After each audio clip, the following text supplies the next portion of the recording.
That's right, we're homies.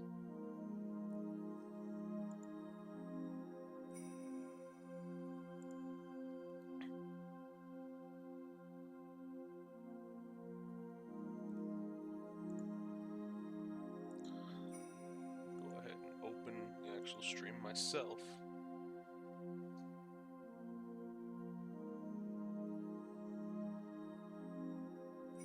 First, Exalted is on time again.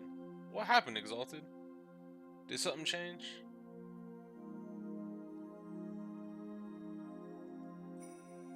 So no, my response is coming. You should have got that ASAP, no Rocky.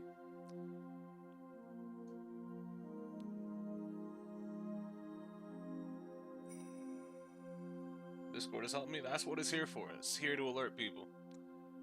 Okay, now I just realized I might be on the wrong network for streaming. We'll just pray to God we don't start dropping frames.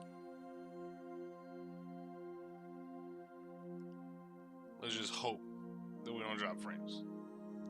But, that being said, what's up Starsman, what's up Nostalgia? Let's go ahead and get right back into it. Caught up on the VOD and finish this case? Well, hopefully we get to do the same here today.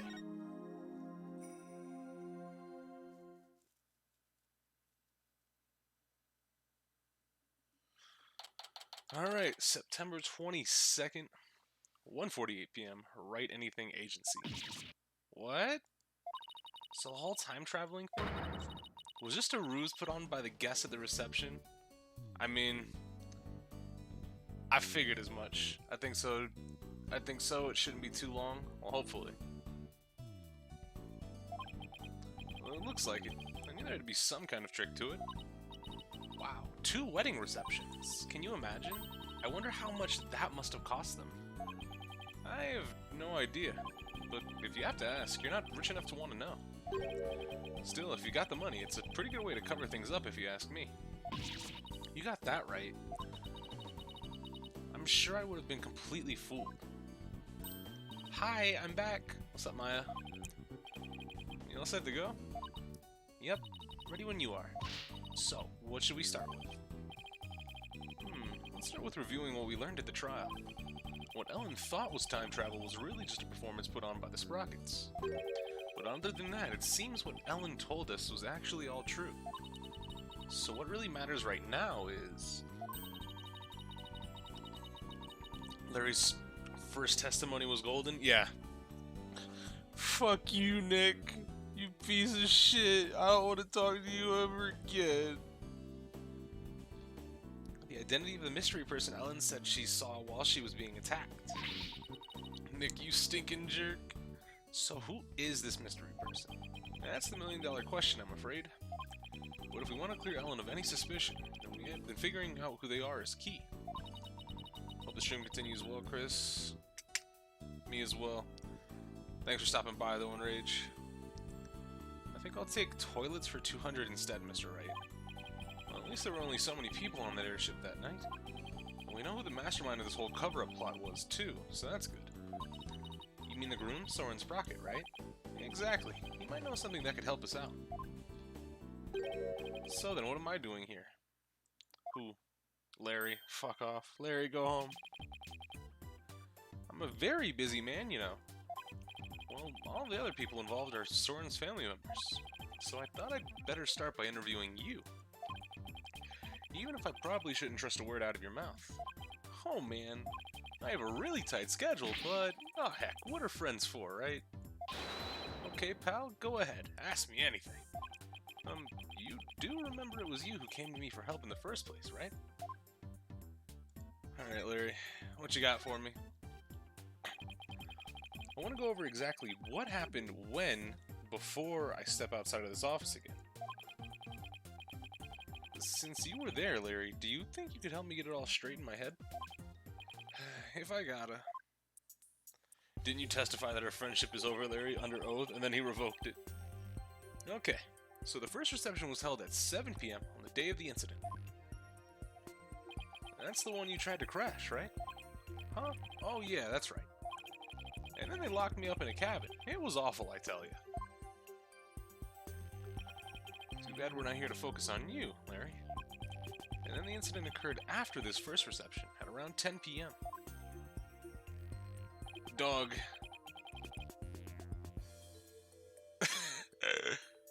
I don't remember this particular shot from the anime cutscene because it was like in motion. It didn't linger on it too long. But are you trying to grab me? Or are you trying to punch me? What are you trying to do? Just move. Get out of the way. You're not gonna hit me. He forced her out onto the Vista deck and was just about to kill her. But Ellie fought back and ended up killing old Gloomsbury instead. To cover it up, the family quickly threw together a second reception. That's what Edgy is claiming anyway. But I know my Ellie didn't do it. The key point here is the mystery person Ellen said she saw strike Gloomsbury just before she passed out. Did you see anybody suspicious skulking around that day? Nope, not a soul. Because I was locked up in a cabin at the time. But you managed to escape and sneak back into the reception hall. That's when you switched the lantern in the event hall with the lantern in the hold, right? Did you see anybody then? Nope, the place was completely deserted. I guess because that Pierce Butler guy had everybody gathered together somewhere. That makes sense. He must have been going over the cover-up plan with them. So, clearly the murder had already happened by the time Larry got out. They must have gotten everything ready fast, and had the second reception soon after that. Then after that second reception, Ellie went to clean up the reception hall. And that's when the body was found. And as luck would have it, that's when she found the body in the lantern I brought up. I tried to do something nice for Ellie out of the goodness of my heart, and this happened. We still don't know exactly what happened during the actual murder itself. We'll just have to look into it, along with the identity of that mystery person. The cabin. So while the murder was taking place, you were locked up in a cabin. Did you see anything unusual while you were in there? In the cabin? Let's see. Well, he said he saw a pterodactyl, right?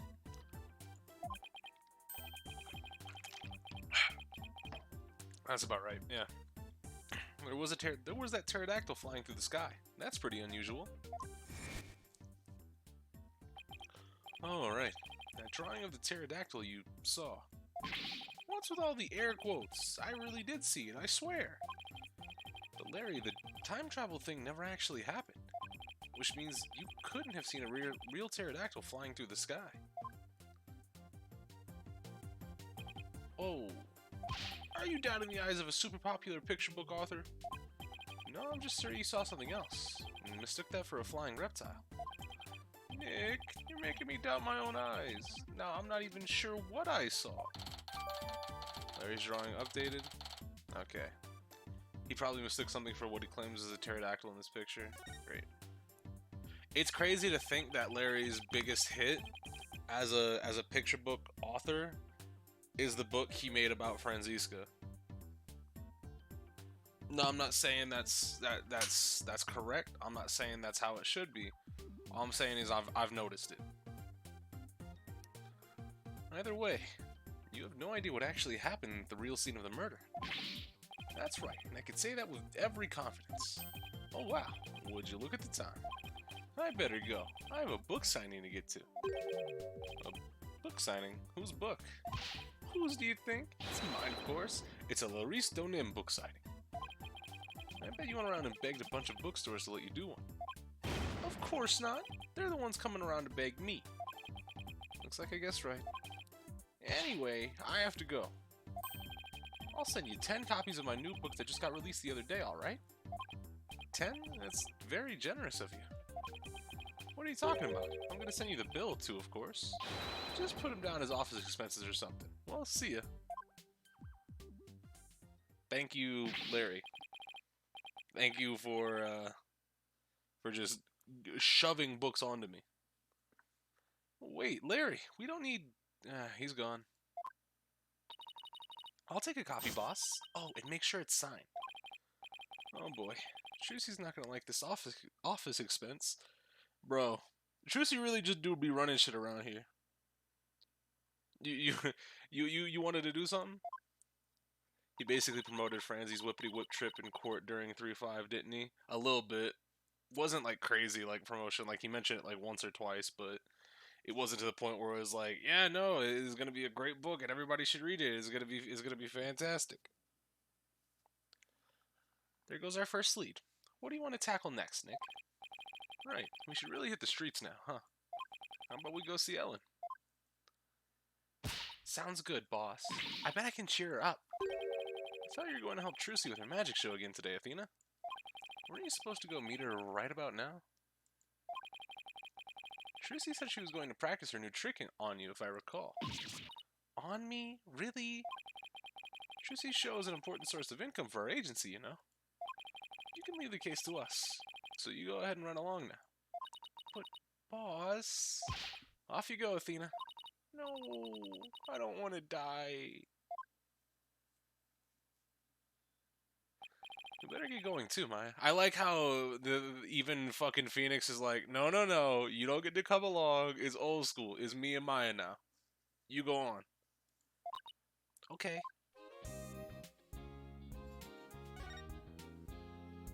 Alright, let's go visit Ellen. Oh.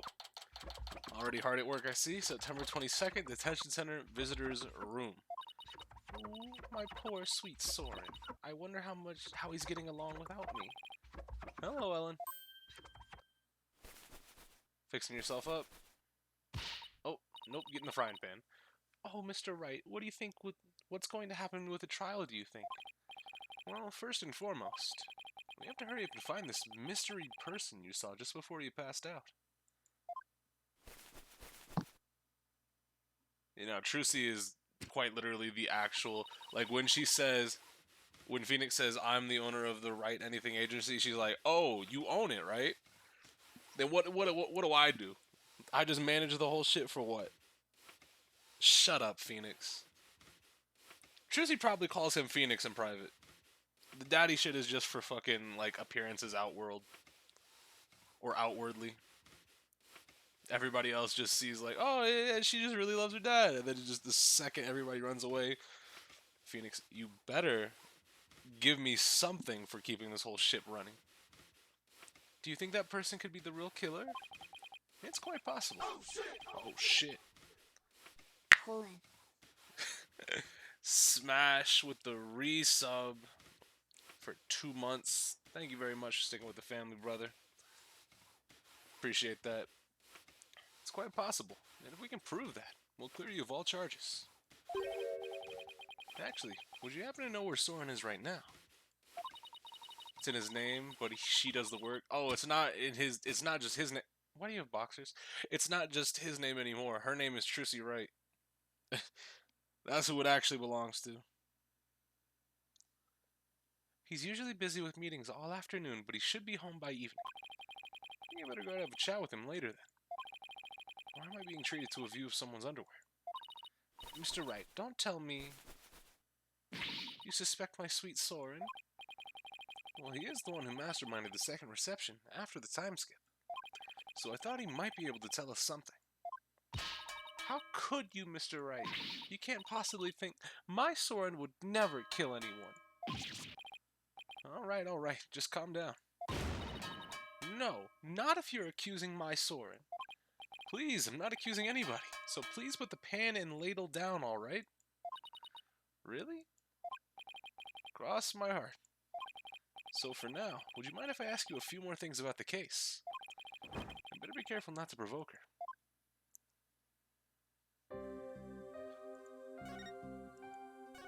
Alright. Could you tell me more about Soren? There's nothing to tell. He's squeaky clean. Alright, okay. Maybe I should avoid the topic of Soren right now. Let's talk about something else then. Fine, but you won't hear a peep out of me about Soren. Talk about pulling teeth. Trucy's about to kick Phoenix out when she turns 18. Yeah, it is mine. This is mine. I own this one. Alright, so let's ask about Pierce, the butler. Could you tell me about Pierce Nakati then? Pierce. He came to Sprocket Manor about a year ago. As the family butler, he's now in charge of everything in the household. Only a year ago. Did he have some kind of special connection with the family? I'm just a maid, so I'm not privy to such things, I'm afraid. It might have been following Soren's order, but Pierce is the one who coordinated the whole thing.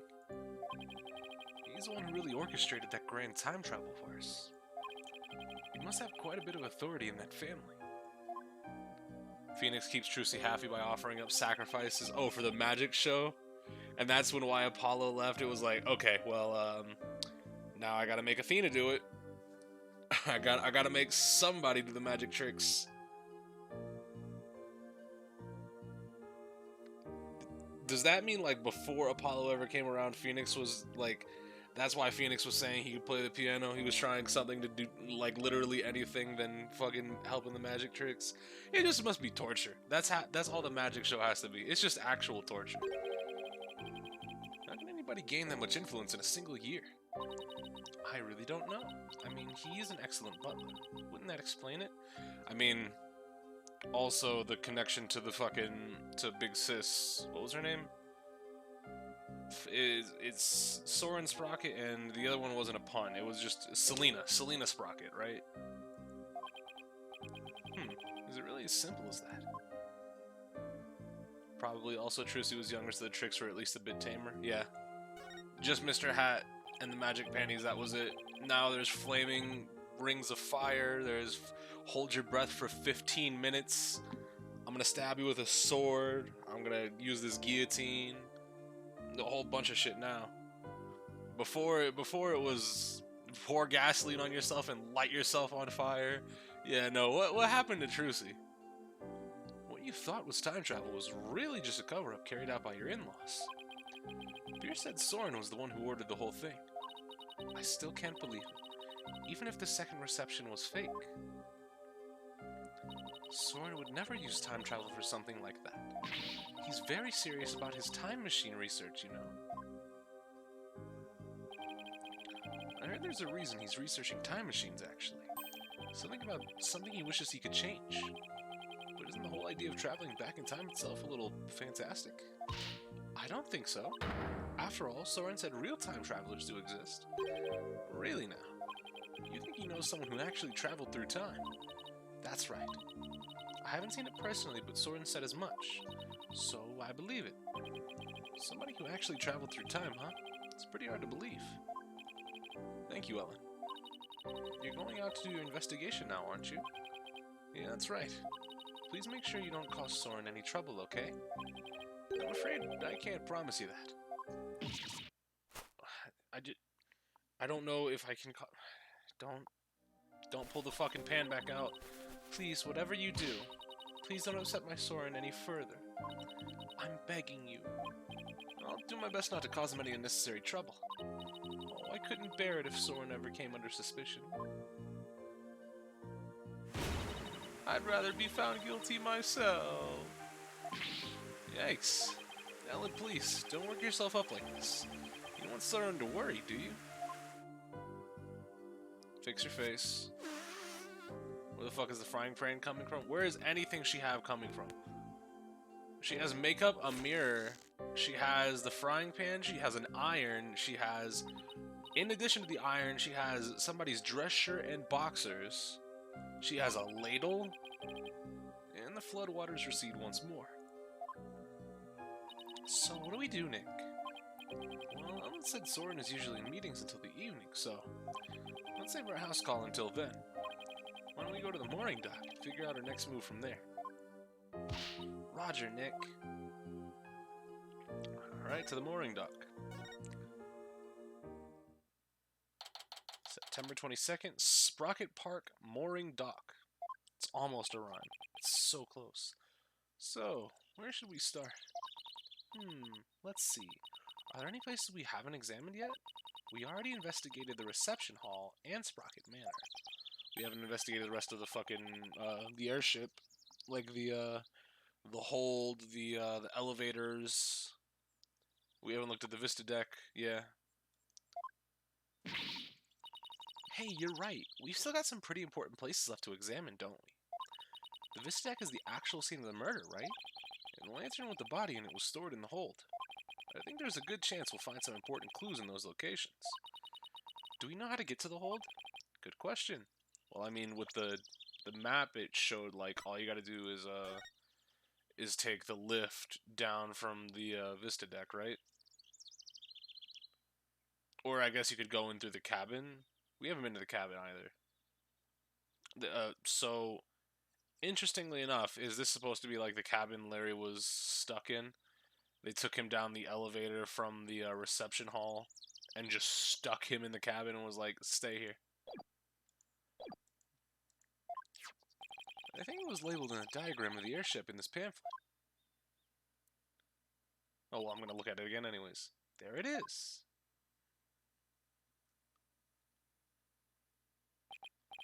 Well, what are we waiting for? Let's go. Alright.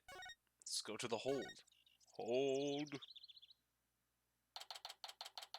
Who in here doing crime shit? So this is the hold. This is where Pierce orchestrated the whole cover-up operation. We better go over this place with a fine-tooth comb. Hey, Nick? Weren't we supposed to need a key card to get in here? Huh, you're right. I wonder why it was unlocked. How's it going, Mr. Wright? Emma? Hey, Emma. Emma, what are you doing here? Just a little independent investigating, for my own sake. Gotta keep the mind sharp. So the door security system was turned off for the police investigation. We'd like to investigate the hold ourselves. Would that be alright? Yeah, sure. The police just finished their examination anyway. Thanks. We'll just take a quick look around then. Oh, right. You should know that the floor doubles as a huge lift. You can use that lever way back there to raise it up to the Vista deck. The police inspected it already, but didn't find anything of particular interest, it seems. If you do go up to the Vista deck with the lift, be careful not to fall off. Got it. Thanks. That goes double for you, Maya. Yes, ma'am. Let's get the show on the road. Alright. What you gotta say? Any progress with your investigation? Nothing conclusive yet, I'm afraid. Almost everybody involved with the cover was involved with the cover-up. Excuse me. So it's hard to know who or what to believe. I know what you mean. Unless you have some compelling evidence, I'm afraid it's going to be a tough trial for you. You're telling me. Don't say it. Don't say it's going to be a tough trial for me. You were helping Edgeworth. You were making it actively more tough. There isn't much time left, so I've got to make do and see what I can turn up. Alright. Let's look at the lanterns first of all. Ooh. Is that mark up on the floor there? So there are 2 male peggable lanterns in the reception hall. That must mean that these 2 female Pegacal lanterns. Hey, now Chris, I'm sure you can understand being an Edgeworth fan. No, obviously, but I wouldn't then, I wouldn't be an Edgeworth fan and then turn to Phoenix and say, damn, the trial gonna be real hard for you. Nigga, I know you were there. Larry got their sexes mixed up when he replaced the one in the reception hall, huh? Didn't he see the horns? The difference is pretty glaring, if you ask me. And he managed not to notice. That's what makes Larry Larry. Larry being Larry is why I've seen more than my fair share of trouble for a lifetime. Oh, Mr. Wright? You know that lantern the victim was found inside the reception hall? I'm just about to go piece it back together so the police can examine it. Oh, okay. We'll stop by for a look too, once you're done fixing it.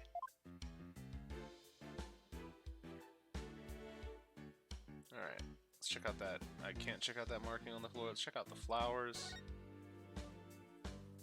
These are the flowers we saw in Larry's photo. Petals make them look like little gears. The perfect flower for the Sprocket family, huh? Maybe they were going to shower the couple with the petals. I mean, kind of like how people throw rice or confetti? Yeah, like that. Only these were found at the scene of a murder instead. Okay, nothing important there. Got a big cake. Ooh, it's a cake, Nick! A cake! It's so big, they wouldn't miss one little piece, would they? If you're that in the mood for a mouthful of styrofoam, sure, knock yourself out. You mean it's not real? Well, it sure fooled me. I'm sorry to have some that I'm really craving cake now. Come on, Nick, let's go get some. Maybe after the trial is over. Maya's great. Oh look, there's a lever for the lift I've been told us about. Let's try going up on it. I'll go flip the switch. Here goes nothing. Wait, I'm not even on it yet. Hello, Bloodstain.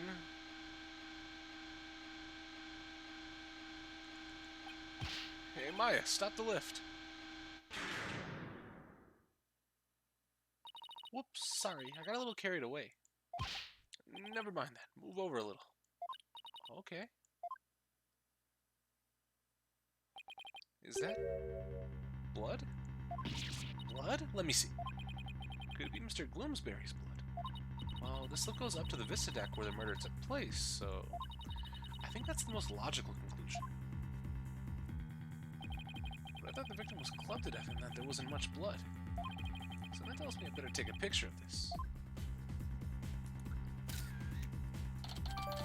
The Phoenix camera strikes again. The bloodstain added to the court record. I should ask him about it some more later. Maya, can you bring the lift back down now? You got it. I'll go and flip the switch again. There. Thank you, Maya. Done. I want to find out some more about that bloodstain. But for now, I guess we should go up to the Vista deck and take a look around the actual scene of the crime for ourselves. Is that a pterodactyl I see? I mean, it's definitely, like, I was thinking that it could have been something like a fucking aeroplane or something hanging off the back of the front of the front of the Zeppelin. That's what they're called, right? The airship. But then again, we are talking about Larry, right? So Kevin Garnett, anything is possible. I really don't know if that's going to be end up being a pterodactyl. The pterodactyl is actually going to be something completely different. Because it would be weird for that just to be the pterodactyl, right? I mean, it would be if it wasn't the scene of a murder. Okay, to the Vista deck we go. Make sure you actually get on the lift this time, Nick. I know. Okay, I'll just flip the switch again, and away we go. Thank you, Maya.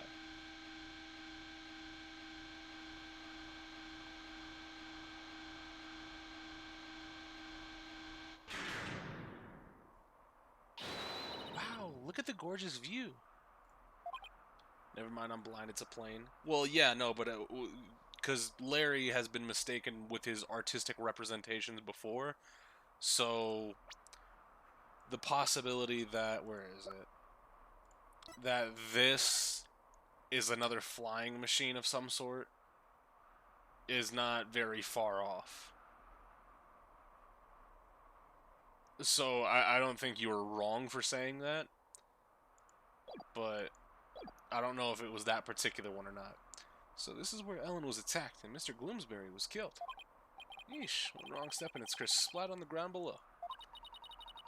Should we go investigate the stuff that's a little closer to the edge? Well, I don't see much of anything over there.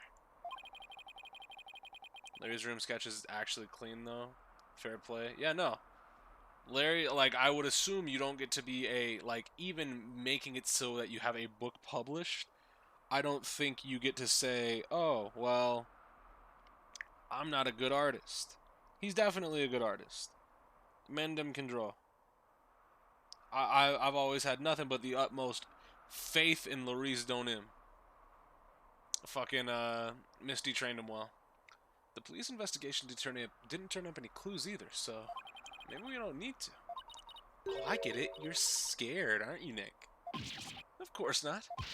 Come on, let's go back down and finish checking out the hold.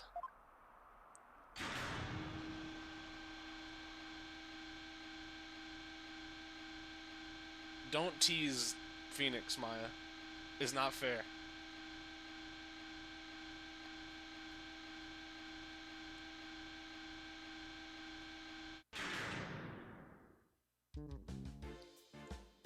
Alright.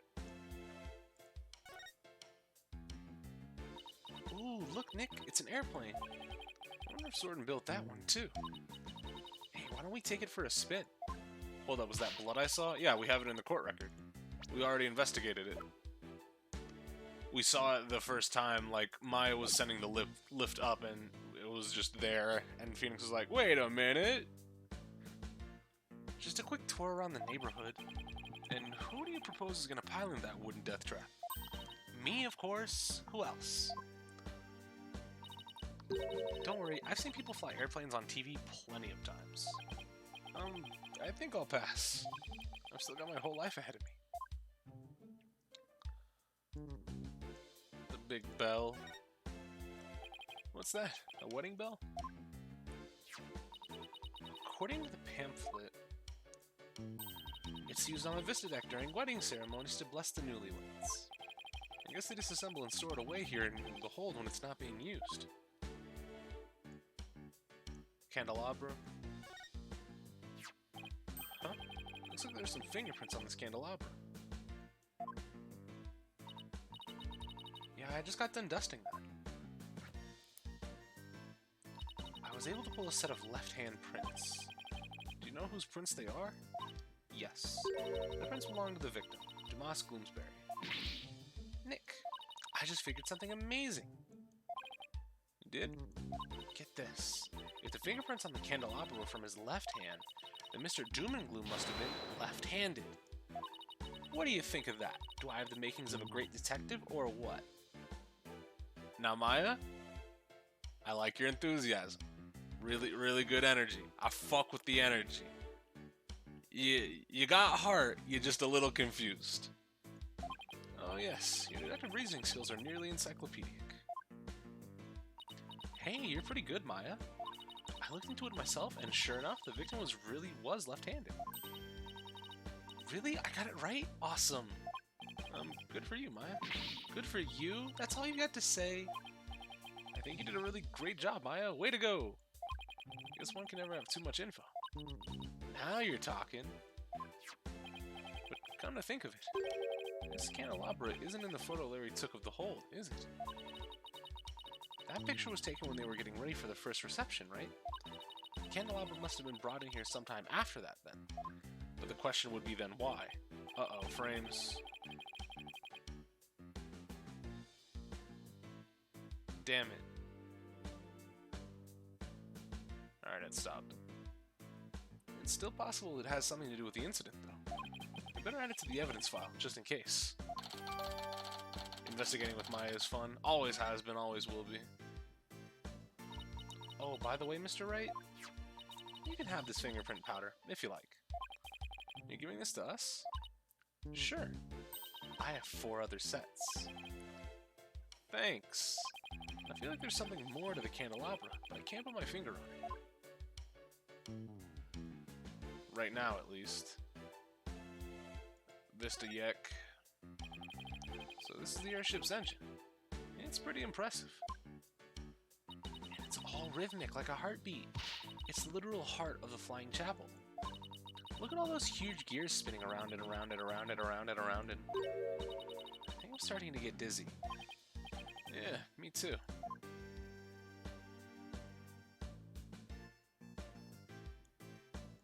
We got some dinnerware. This must be the dishes and glasses they use for reception.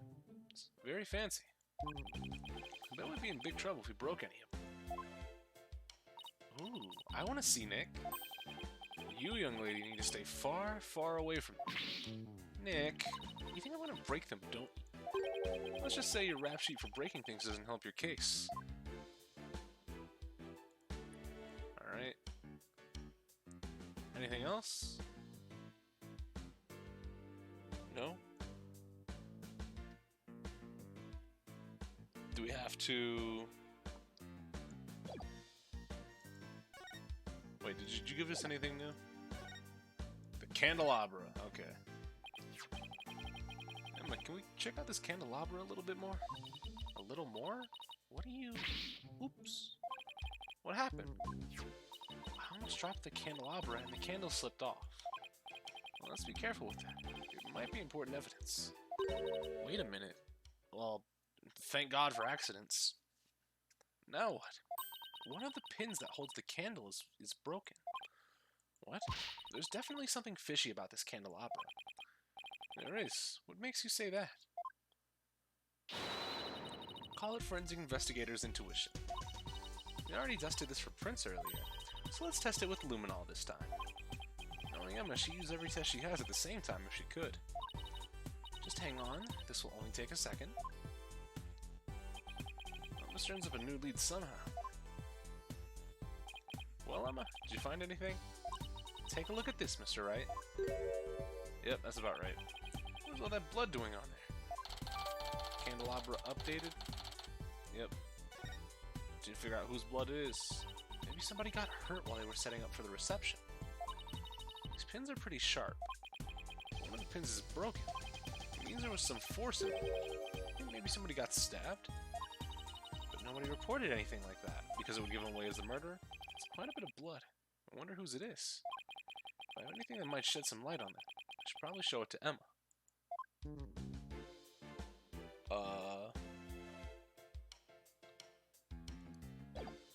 I mean, there wasn't a lot of blood at the crime scene, so... That's this bloodstain? Question mark? Emma, about this bloodstain. Doesn't something about it strike you as odd? What's so odd about the victim's blood? It's not exactly... There's just something about it that bothers me. Now that you mention it, I can't say I necessarily disagree with you. Maybe I should talk about this some more with her. The bloodstain. Thank you for moving me right into the menu. About this bloodstain. What about it? There's something about it that's been bothering me. Oh yeah? What's that? Well, there's a huge bloodstain on the crime scene lift.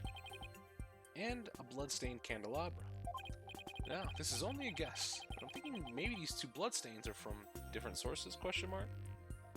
Because I'd say different sources, but logically thinking it's the same source. I'm thinking maybe these two bloodstains are from the same source. I guess that is a possibility. Can we compare the two bloodstains? Would that take a lot of time? Are you kidding? Don't underestimate the power of science. It'll be done in a jiffy. Jiffy no lube. And the results are in. That didn't take long now, did it? It seems that the blood from the lift and the candelabra are from the same person. Okay, so it's Dumas's blood. Interesting.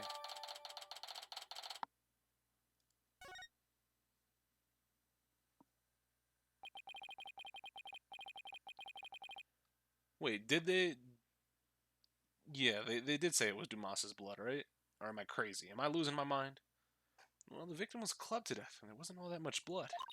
But if this isn't Mr. Gloomsbury's blood... Okay, I guess they didn't say it was Gloomsbury's blood. Well, this is just a guess, but what if Mr. Gloomsbury stabbed somebody with a candelabra pin? That would explain both the huge bloodstain on the lift and the blood on the candelabra. Oh my goodness, if that's true, then that means there was somebody else present at the scene of the murder. It does, doesn't it? This just might substantiate Ellen's statement about a third person. Emma, could you have this blood analyzed? Emma said what's weird about the victim's blood, which was just an assumption, I assume. Yeah, fair enough. I think that's where I probably got it from then. I guess if she didn't have it tested, the best assumption that she could come up with is that it's the victim's blood, since he was the only person that had blood near him. Sure thing. Mysterious bloodstain on a candelabra with the victim's prints on it. This just might be the thing to back up Ellen's memory of seeing a third person. Next up, the reception. Might be worth taking another look around in there. The reception hall? The forensics team is in there investigating right now. Oh, they are? Well, we don't have time to just sit around, so let's go check out something else. Good idea. We can go question some people. But where? Do we just go to fucking Sprocket Manor then? Especially Soren. I have quite a few questions for that guy. Sounds good, Nick. Sounds like we're going to Sprocket Manor. Off to do some legwork then? Yep. I thought we'd head to Soren's house for starters. He was accompanying the police on their investigation here earlier, but he's probably home by now. Great, thanks. Later, Emma. To to the foyer. September 22nd, Sprocket Manor, foyer. I still can't get over how gorgeous Sprocket Manor is. Just don't touch anything. I wasn't going to. She was definitely going to. I was told I had guests. Hey, Soren. Thank you for seeing us, Soren. We know you're busy. We'd like to ask you a few questions about the case, if you wouldn't mind. Don't fucking clam up now, you absolute jackass. Soren? You're Ellen's lawyer, right? Huh? Yeah, that's right. Don't tell me he doesn't remember me. Ellen be found guilty? We're doing everything we can to prevent that. That's why we're here, investigating. Will you please tell us what you know?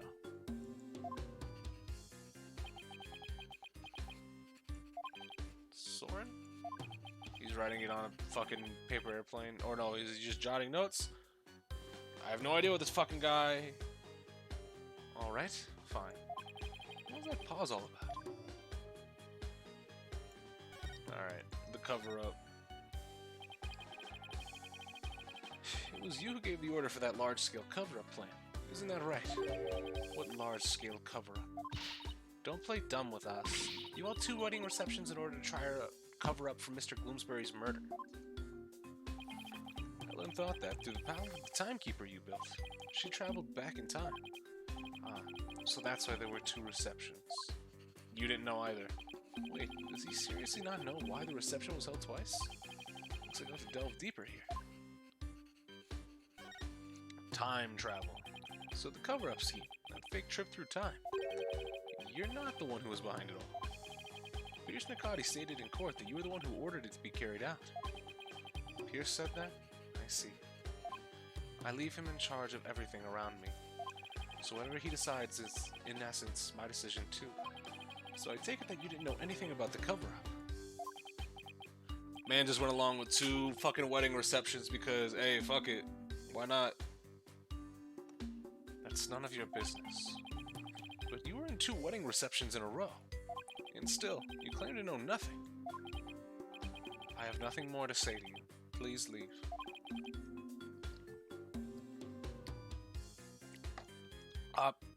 The ice cube wasn't all the way melted, and it... I bit down on it. And I hate when I do that. The fucking teeth. It's cold. Like, if you're expecting to bite on some ice, it's fine.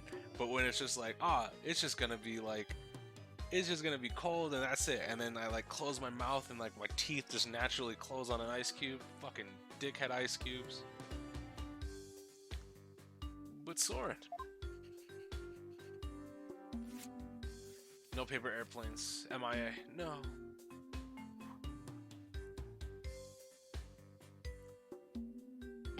Also, Phoenix, you gotta start catching those. They can't just keep hitting you. Oh, there's something written on this paper airplane. Let's see. Go away. It doesn't get any clearer than that, huh? He's looking especially uncooperative, but maybe I can grab his attention somehow. There's still that one piece of evidence I don't know much about. It's worth a try. Alright. So, do you know about anybody getting hurt with a candelabra? Soren, have you ever seen this before? That's... Soren? What is it? Nothing. Why did his whole demeanor change all of a sudden? He's gone pale as a ghost, too. Soren! Nick, look at his stomach. He's bleeding. Somebody help. Soren's collapsed. Master Soren, get him to the hospital. Quickly now. Well, I mean, we found our recipient of stab. Poor Soren. That must be one serious wound. What is it, Nick? Well, when I showed him the candelabra, his whole demeanor changed. So I was just thinking that maybe his injury is... Huh? What's this? It's Soren's notebook. He must have dropped it in the rush to get him to the hospital. Ooh, his notebook, huh? I wonder what's written in it. Don't you? Come on. You know you want to take a peek. Soren's notebook. What to do? What to do? Well, obviously, am I gonna not look? Come on. I feel guilty sniffing around in somebody's personal notebook, but maybe we should take a little look-see. Oh, it's full of big words written in tiny letters. I guess he used this notebook to write down his invention ideas? Huh? What is it? Did you find something? After March 8th of last year, the content of this notebook changes dramatically. Like how? Just choose don't look to take the moral high ground when Maya inevitably picks it up. Yeah, it's like, I'm gonna end up looking at it no matter what. What am I gonna do? Am I gonna say no and then feel like my choice didn't matter? It felt like I was gonna end up looking at this thing no matter what, because how else am I gonna learn about March 8th? Ever since that date, Soren's been writing down every detail of his life. As in, every. Maybe he decided to start keeping a diary. But this is way too detailed to be an ordinary diary. Either he's really compulsive, or maybe just plain forgetful. But is it really as simple as that? I feel like something happened on March 8th that made Soren change. Well, why don't you let me take a look at that, and I'll tell you. Hey, Maya, let go or we'll rip it. Maya. Now look what you did. You dropped it. You should have just let me take a look. How is this my fault? No, Nick. It fell into that pool of Soren's blood. I can't read a thing on these 2 pages now. I mean, saying no allows you to still look at it when Maya picks it up and call her a criminal afterwards. Yeah. We could have just yelled at her, but at the same time, now she has properly fucked up this book. So now we can yell at her for this. Uh-oh, you're gonna get it now. I guess it really is my fault after all. Let's just put it away carefully for now. We can't let anything else happen to it, you hear? I really hope there's nothing on those fucking 2 pages that aren't super important. We have a details thing for it too, so I'm gonna go check it out. Hey, look, there's something sticking out of the notebook. But first... Oh, okay, I thought it was actually gonna be the pages from the notebook. So, March 8th of last year, is that when Selena died? And it's... Ooh. Looks like a newspaper article. Let's see. It's about the car accident Soren's sister died in. It happened on March 8th. Yeah, of course. That's the day Soren's notebook completely changed. Oh, wow. What else does it say? It says the driver at the time of the accident was Dumas Gloomsbury. It says Soren was in the car too, and he sustained severe injuries. It's just like Pierce said. Soren completely changed after the incident. Newspaper article added to the court record. I just realized that it is now past 2 p.m. and I should probably log into Granblue and get my golden week draw. Bop, bop, bop, bop, bop, bop, bop. So Gloomsbury was driving the car when they got into that accident. That opens up the distinct possibility of Soren holding a grudge against Gloomsbury. Save your draw for later, but I want the damn, ham. I want the water, fuck, what's her name? Sturm.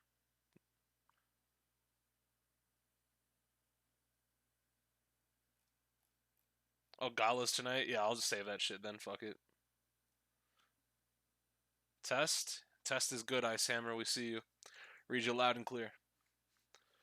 You think Soren could have... I don't know. It's not like I have any proof. We should talk to Pierce about this when we return Soren's notebook to him. No, he doesn't seem to be here right now. Maybe he's at the Flying Chapel. Okay, so we're going back to the fucking mooring dock. How you doing? I'm doing good, Ave. What's poppin'? September 22nd, Sprocket Park mooring dock. I sure hope Pierce is around here somewhere. Mr. Wright and Miss Faye. Hey, Pierce. We were just looking for you. Sorry for Master Soren's sudden departure earlier. You have my sincerest apologies. Chat must be slow today. I mean, it's kind of just been relaxed today. Not that many people in here. It was totally understandable, really, but shouldn't you be at his side right now? It's fine. The other servants are with him, and I am in constant contact with them.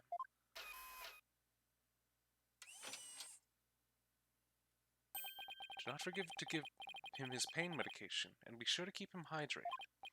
Also, see to it that he is not up and about. He needs complete bed rest. Yeah, Stars is trying to figure out how best to get away with stating that he has nefarious uses for duct tape, so he's pretty busy at the moment. Is this what happens when you're too rich for normal peasant phones? I must return to Master Soren now, but did you want something of me? Actually, here's Soren's notebook. He dropped it when he collapsed. I hope Pierce doesn't notice the bloodstain. Oh, thank you very much for this. I'll personally see to it that Master Soren gets it back. Thank you. Soren's notebook given to Pierce. I trust you did not look inside. Oh, of course not. Because it is filled with numerous patent-worthy ideas, you see. Look, I know you're busy, but would you mind if I ask you a few questions about the case? You got the time? Well, as I said, I must be getting back to Master Soren. But, so if you could make it quick, I would greatly appreciate it. Alright, I'll make this as quick as I can. The cover-up. I'd like to ask you about the cover-up you tried to pull off, if you don't mind. I told everything there is to tell in court already. Disposing of anything that may harm the Sprocket family's reputation is simply a part of my job. Sounds like a lovely job description. I have nothing more to say on the matter.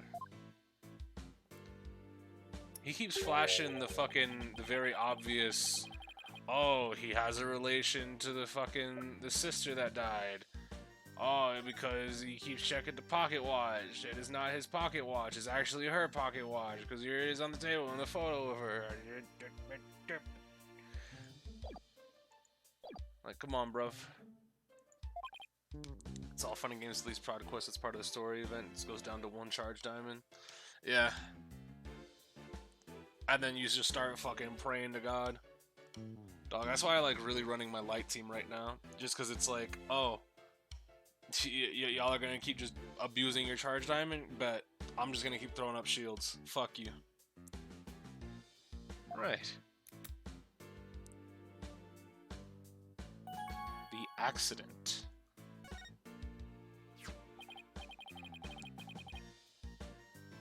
Pierce, could you tell us more about this accident? Where did you find that? And did I not already tell you about that accident? You did, but you conveniently left out one crucial detail.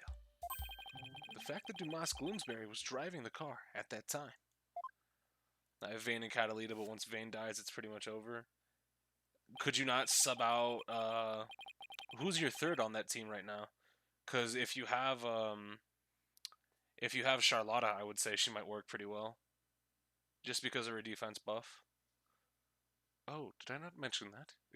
I suppose it simply did not come up then. If Mr. Gloomsbury caused the accident, why didn't the Sprocket family fire him? Wouldn't that usually be the natural consequence of such a huge mistake? Please do not misunderstand. Gloomsbury stayed on with the family. At Soren's request. Okay. Interesting. What? That is the type of person Master Soren is. Which Yuri Lowenthal character are you right now? That has to be like a Twitter post, right? Somebody's had to like lined up all of Lowenthal's roles and said which Yuri Lowenthal are you feeling like today? I have Algavale, but his Coldage debuff doesn't affect, or his Cold Cage debuff doesn't affect it? Really? That's kind of annoying. I mean, I understand why, but that's a little bit aggravating. Perhaps it was the influence of Miss Selena's kind nature.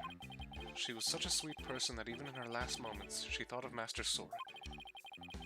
Call of Duty Modern Warfare started an update. Hot dog! Not only did Soren not hold a grudge against Gloomsbury, but he insisted on keeping him on. Now I really don't understand how the guy's mind works. Alright, Selena's last moments. So you were present for Selena Sprocket's last moments. Yes, in my professional capacity, the accident happened on the way to a certain party. And what kind of party was it? Coachella. It was Miss Selena's engagement party. Bloomsbury's injuries were minor, but Miss Selena's and Master Soren's were critical. They were brought to the Sprocket family's regular hospital. Wow, that was such a terrible thing happened to what was to be a day of celebration. Thanks to the surgeon in charge, Master Soren pulled through. But Miss Selena, she died. I get it. It's big sad. I understand. The last words Miss Selena said to me were, "Damn. All things considered, doesn't look like it's too crucial. In this moment, your clothes look fine. Yeah, you're a little bit dusty. You got like some blood coming out the mouth. Don't really look like you were in a car crash, though. Gonna be honest. A fucking life-changing car crash. Please help Soren." Ever since then, I have attended to Master Soren and tried to help him in any way I can. I see. Selena's fiance must have been devastated. Indeed. The shock of losing Miss Selena was so great, he quit being a surgeon. He was a surgeon? Wait, so the surgeon tried to save them both, was he? Yes, he was Miss Selena's fiance.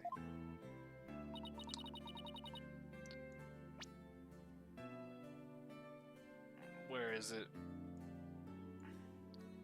So you were present for Selena Sprocket's last moments. Yes, in my professional capacity.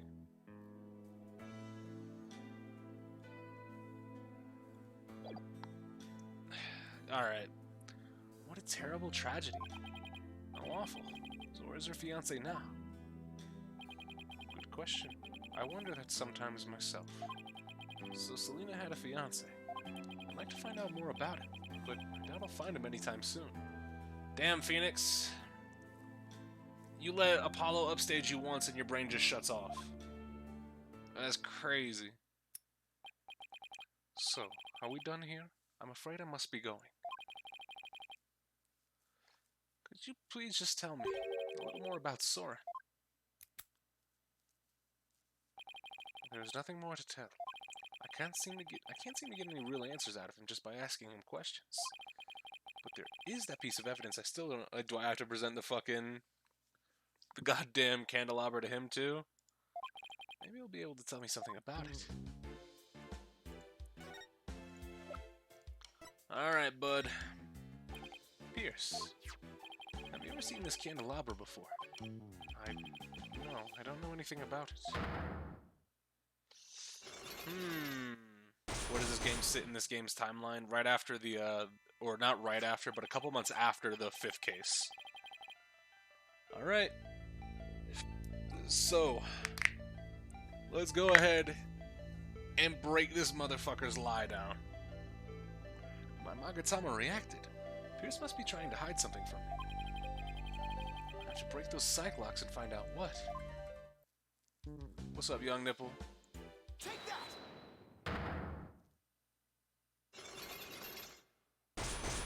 We got him. Pierce's secret. Pierce, you're hiding something from me about this candelabra, aren't you?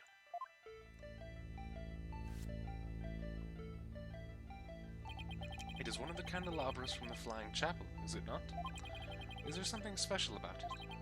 Actually, yes. There's some blood on it, you see. I think the blood might belong to this person. Larry Butts. Take that! Soren has a rather nasty wound on his body, doesn't he? That was pretty fucking easy. Okay. Great. Yes, Master Soren is indeed injured. Are there any other people involved with this case injured? Not as far as I know. I see. Let me ask you this, Pierce. Do you suppose Soren could have been more directly involved than you're letting on? What in the world would make you think that? Oh, I've got my reasons. Mr. Gloomsbury's fingerprints were found on this candelabra's stem, which leads me to believe that Mr. Gloomsbury stabbed Soren with it. You cannot possibly think Master Soren is the one responsible for the murder. I don't have any conclusive evidence of that at the moment, but I do think he has a motive. This proves that Soren had a motive to kill Mr. Gloomsbury. Take that! Even though it was an accident, Mr. Gloomsbury was the man responsible for taking Soren's sister away.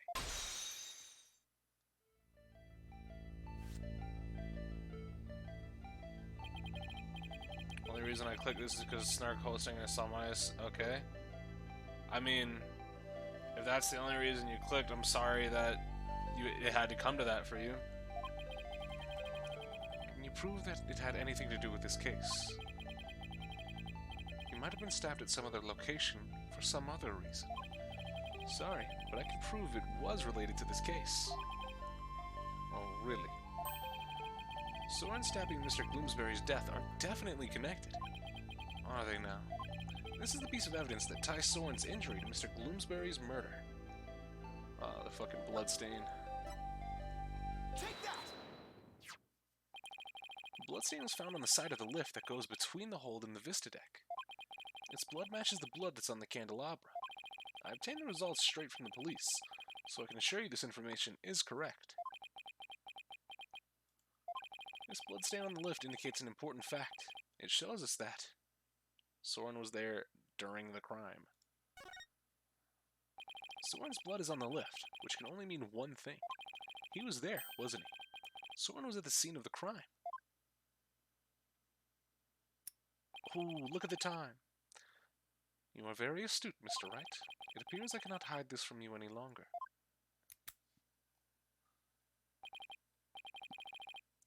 Very well. I will tell you everything. Lock's broken. My boy loves looking at that watch. Yeah, it like if he didn't stare at it like super often, like it would be like, oh well, damn, I wonder who this guy could really be, because he seems to have a lot of pull as a butler. Alright, here's the secret. Could you tell me more about Soren's injury? Very well. This is what I heard directly from Master Soren himself. As you surmise, Master Soren was stabbed by Gloomsbury on the day of the murder. It happened after the first wedding reception.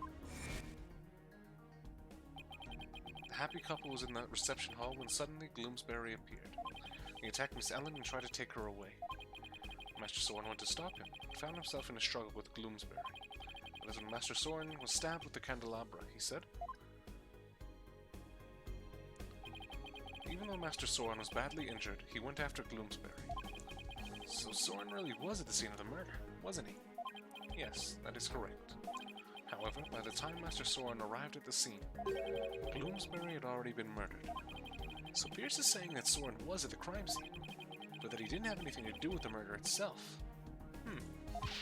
Even still, why did you try to keep such an important piece of information from me? I'm very sorry. Master Soren's injury and Gloomsbury's murder were not directly related, so I decided not to mention it, so as to not unnecessarily complicate the investigation. Then why didn't he immediately go to the hospital, though? Now then, I'm sorry, but I'm afraid I really must go now. Please excuse me. That also means Soren went through the second reception with the whole stab wound in his stomach, right? Thank you for your time. Pierce should have just told us everything in the first place and saved us all a lot of time. Yeah, but I guess it isn't that simple for him. He is the family butler, after all. He sure didn't make our job any easier, did he? But at least we learned something new. Soren was at the scene of the crime. That's true. One step forward is better than none. So, what next, Nick? Let's see. The forensics teams might be done investigating the reception hall by now. Yeah, the lantern might have been put back together as well. Let's go check that out. Sounds like a plan. Move. Can't trust anybody with a monocle. There are certain people you can trust with a monocle.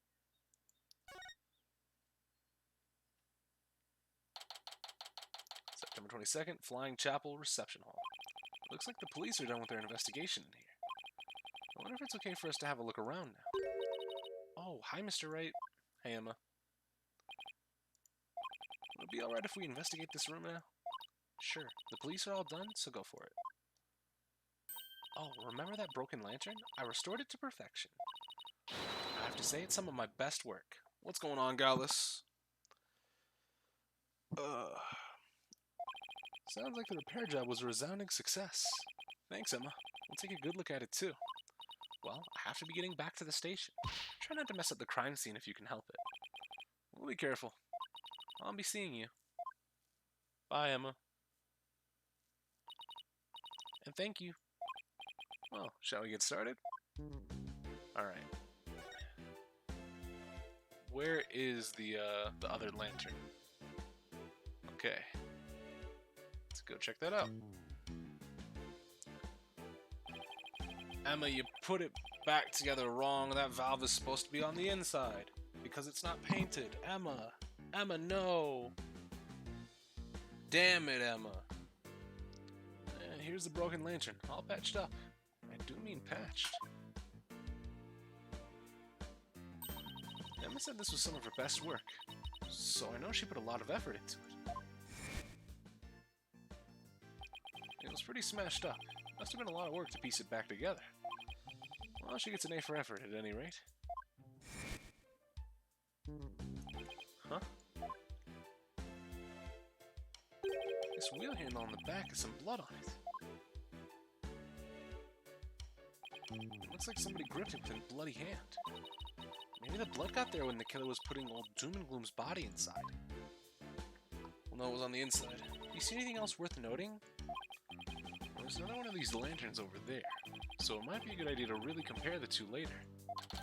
Broken lantern updated. Alright. Well, let's look back at the... We didn't really investigate the sweetheart table as much, did we?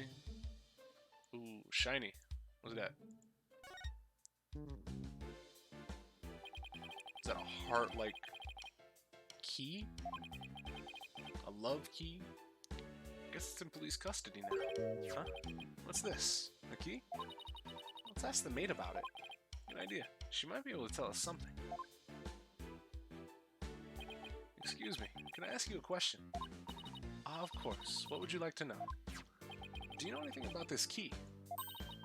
It's the key that starts up the timekeeper. A startup key. That's right. Oh. The first startup of love ceremony was so beautiful. The bride and groom each had a symbol of their love, and when they put them together, oh, how romantic it was. So what symbol are they putting together? Key of love. Okay. First startup of love ceremony. What exactly did that entail? Oh, it's a ceremony in which the couple activated a timekeeper together for the first time. I suppose it was kind of like a cake-cutting ceremony. And what are these symbols of their love you mentioned? Well, that's kind of an industry secret, so I can't really say. I'm sorry, I better be getting back to my work. Looks like there's an order from above not to talk about it. Alright, well, that's about right. Let's go... We didn't investigate the other fog machine. We only looked at this one, right? And it's checkmarked. Yeah, we didn't look at this one. There's one on each side. Excuse me, is the fog machine ready to use now? No, I'm afraid not. We only put dry ice in when there's an actual reception. I see. That's too bad. She still wants to blast me with a cloud of smoke, doesn't she? Okay. Sick. Neat.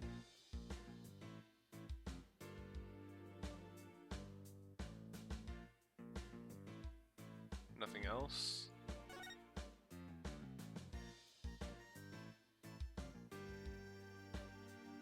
Hey. Hey, take a look at that door. I wonder where it goes. Shall we open it up and see? Wait, please don't open that. It's the emergency escape hatch. It leads directly outside. You'll fall to your death. Whew, that was a close one, huh, Maya? I'll see. Maybe you shouldn't just be touching shit, Maya. Jesus Christ. I just saw a circle. I guess we can look at the clock again, or I guess we didn't examine everything here. Yeah, because I just saw the shiny and I was like, yeah. Hey, I think that tablecloth is new. They must have changed it since yesterday. Huh? How can you tell?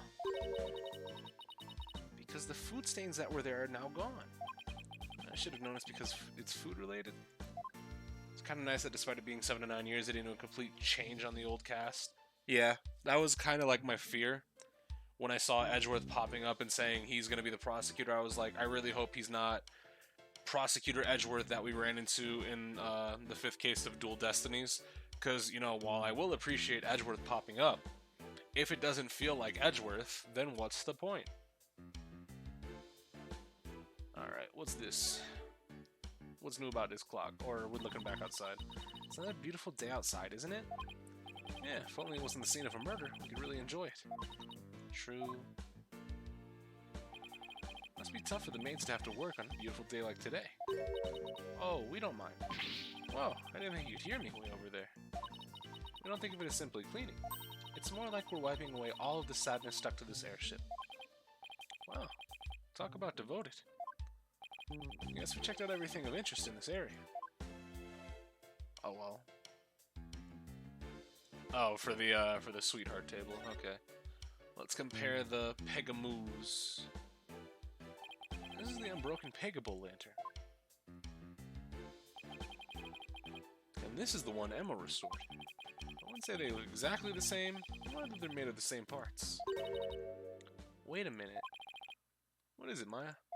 I think there's something off about this Pegable. Just about everything about it looks off to me. I'm not quite sure what it is, but some detail isn't quite right. Show me the restored lantern again. Yeah, I know. It's this, right? What? Where?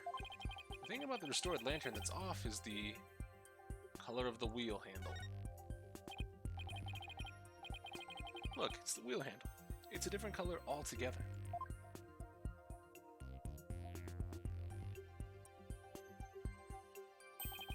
I've got the inside and the outside wheel handles switched around. Oh wow, you're right. And there's blood here on this handle, as if somebody gripped it with a bloody hand. Right. Which means that the blood got on the handle from inside the lantern. Like as they were closing it, right? Broken lantern updated in the court record. Do you think the blood got there when the killer was putting the body in the lantern? It's really hard to say at this point.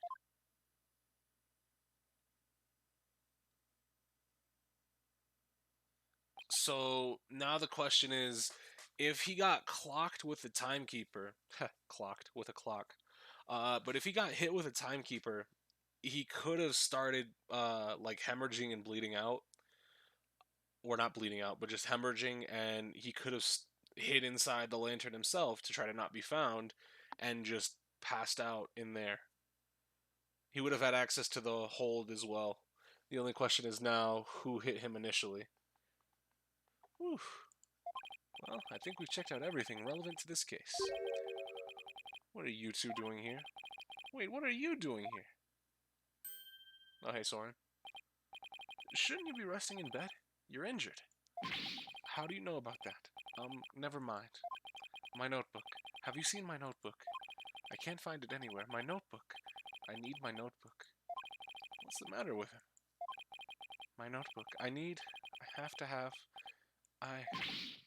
Master Soren. I told you to stay in bed. My notebook. Here you go. And now he's gonna find out that somebody fucked with it, or dropped it in blood, rather. Yes, this is it. So Soren gets emotionally unstable without that notebook of his. Whew. Looks like he's calmed down now. Soren, do you mind if I talk to you for a minute? I cannot allow you to do that. What if his wound were to open up again? He needs to rest. I guess you're right. Now, if you'll excuse us. Master Soren, let us retire. All right. There they go. Pierce is right. I guess he really isn't in any condition to be questioned. Well, let's go back to the agency and sort through what we've learned. Are we about to go to the trial? That'd be pretty pog. September 22nd, Wright Anything Agency. We're back. Anybody here? Oh, hi, boss. Dina? I thought you were with Trucy. I guess you could say that I'm taking a short break. But enough about me. What about the investigation? Did you find out anything? Well, it turns out the third person Ellen says she saw at the crime scene might have been Soren Sprocket. What? Really? If you didn't notice the bloody page, then Pierce must have taken it out. Either that, or he was just flipping through it and didn't get to that specific page, right? Because we don't know, like, there's a little bit of a there's a little bit of a lack of information, preventing me from saying that's definitely the case, right?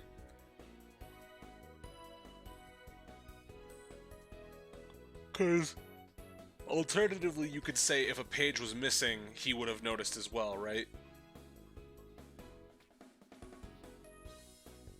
Yeah, for all we know, he didn't care that much about those pages, or he didn't flip by those pages. There's just a lack of information that prevents either of the theories about the book going one way or another. He was just happy to see that he got his notebook back, and that he was able to verify that it was his notebook and not like a replacement. I always thought he seemed suspicious. Thing is, by the time Soren got to the Vista deck... Oh, this Phoenix. Murder had already occurred, apparently. No way! I don't buy that, not for a second.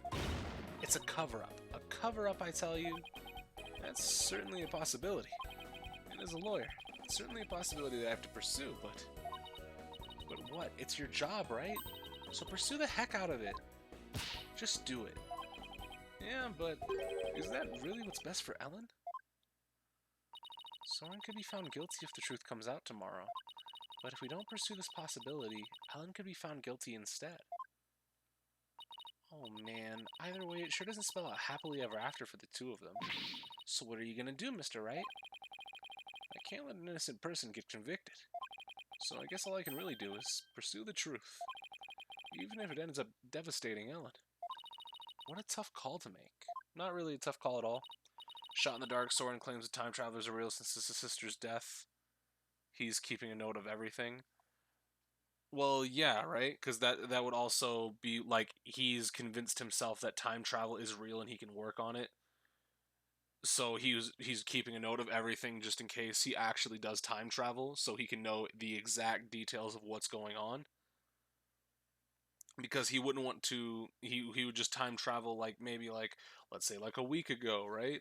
And figure out, okay, this is gonna happen, this is gonna happen, this is gonna happen. So he's keeping a log so he knows exactly what's going to happen. It's basically like he's essentially providing himself with the fucking sports almanac from Back to the Future. That's not even a super shot in the dark. You could see the target pretty well. I wonder if there's going to be a new pro tag or Athena's going to be the new MC now. I hope Apollo comes back in some capacity. If for the new game they decide to bring everybody back. Or not everybody, but everybody for the Wright Anything Agency. But yeah, no, that's not a very I wouldn't say that's very inaccurate duck game. I'd say it's pretty strong.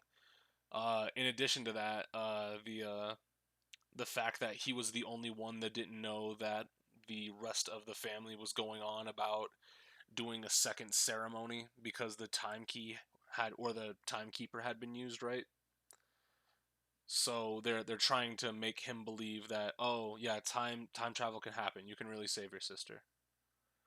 I'd like to play as Apollo and Karain. I really like the insight mechanic. Yeah, I would like to see Apollo.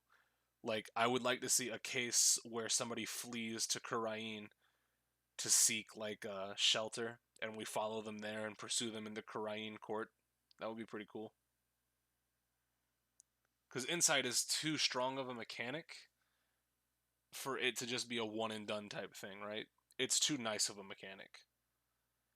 So have it be like, oh well, I guess Rafa taught Maya how to do Insight, and now she can commune with the dead without doing a full channeling, right? That would be pretty cool. So whatever the case may be, I hope they keep Insight around, but I would like to see if it goes in a different direction, or if they're just like, yeah, fuck it, have you have to go to Karain for Insight. Still, there's always a chance, right? Maybe something will come up during the trial that will save their marriage. I hope so. I really do. Well, Maya, let's go. Break the news to Ellen, you mean? Yep. Mr. Wright, please take me with you. I bet I could help you counsel Ellen through this piece of bad news. Athena, I appreciate the offer, but don't you have somewhere else to be?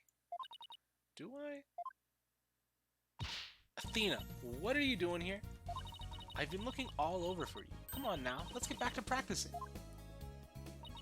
No, wait, my body can't take it anymore. Boss, you gotta help me. A player always keeps their promises, Athena. But boss... If you bail on me one more time, Athena, I'm gonna use a real blade on you. Dog. It's just torture.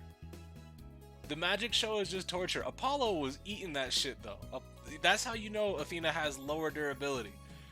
Athena is the hybrid tank of the Wright Anything Agency. Trucy is DPS.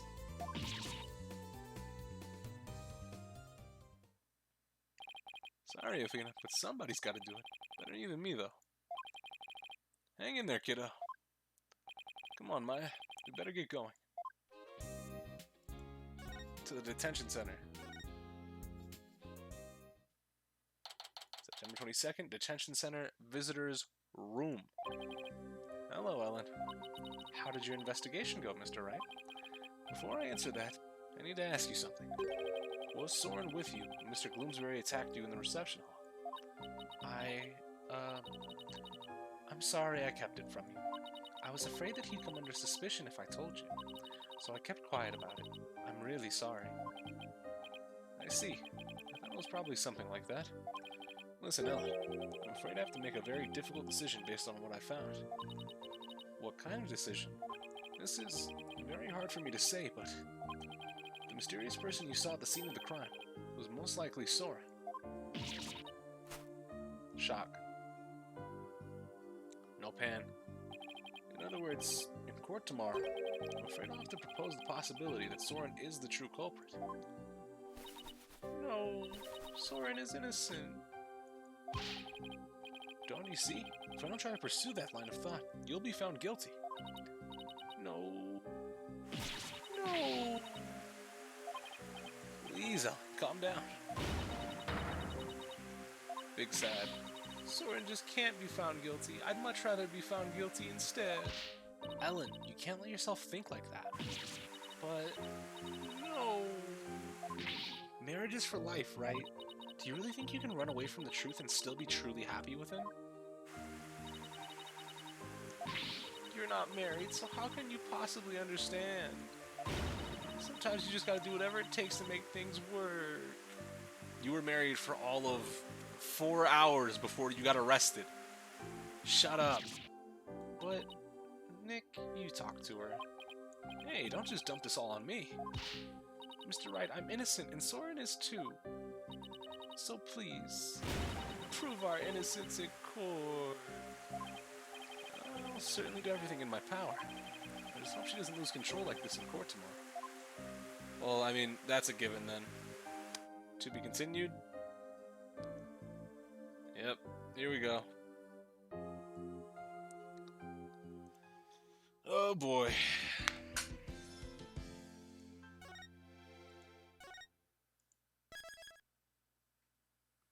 It's magic. September 23rd, 8:50 a.m. District Court, Defendant Lobby, number 3. Have we done a suicide case in the series yet? Yeah, there was one in in this game. Yeah, fucking chapter 3 in this game. It was a suicide case. And it's probably the, like, I would say it's probably the best non-finale case in the game. So the one thing we found out yesterday is that Soren was there at the crime scene. I only hope I can get some testimony from that. I'll get to the heart of the matter. Mr. Wright? Good morning, Ellen. Look, I'm afraid you might not like the result of today's trial. Nevertheless, don't tell me you're still thinking of going that route. Soren is innocent. He can't be found guilty. Take me instead. Ellen, please, try to get a hold of yourself.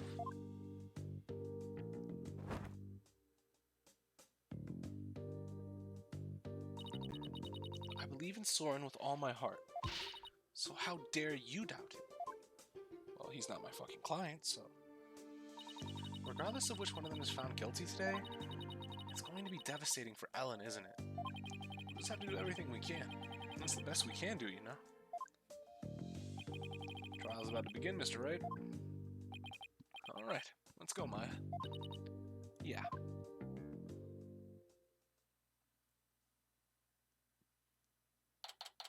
September 23rd, 9 a.m. District Court, courtroom number 6. Court is now in session. All rise.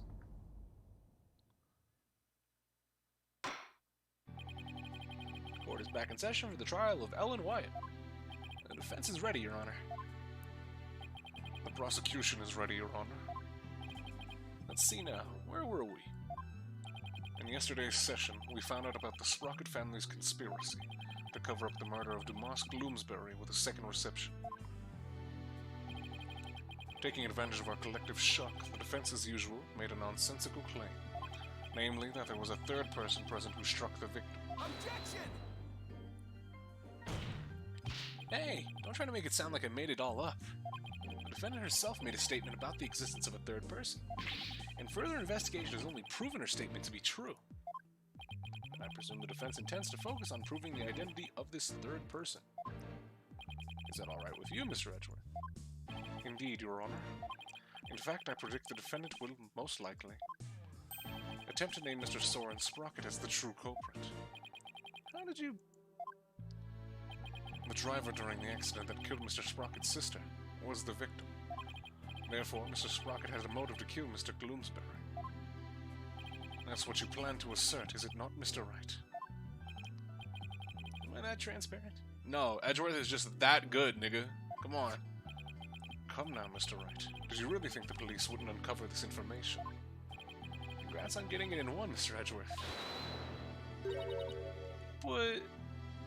you're wrong. Soren didn't do it. He's innocent. Miss White, please. He's innocent, I tell you. What is this, Mr. Wright? I thought your claim about the existence of a third person came from the defendant. It did. This is just a minor hiccup.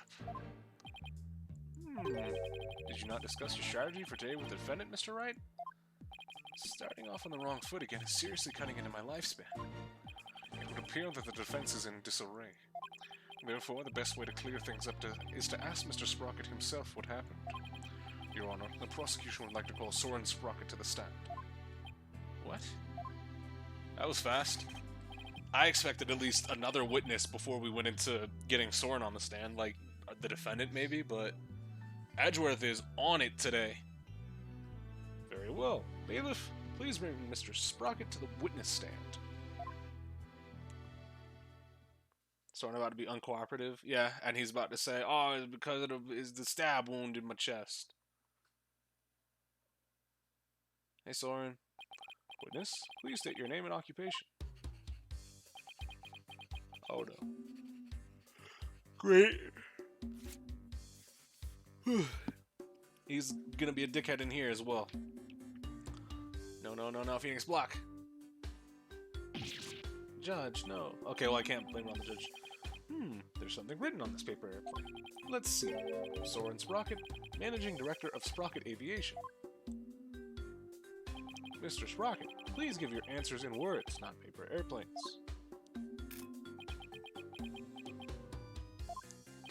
Now then, Mr. Sprocket, please tell that doubting lawyer there what really happened at the time of the crime. Imagine he just goes, I did it. Well, Mr. Sprocket.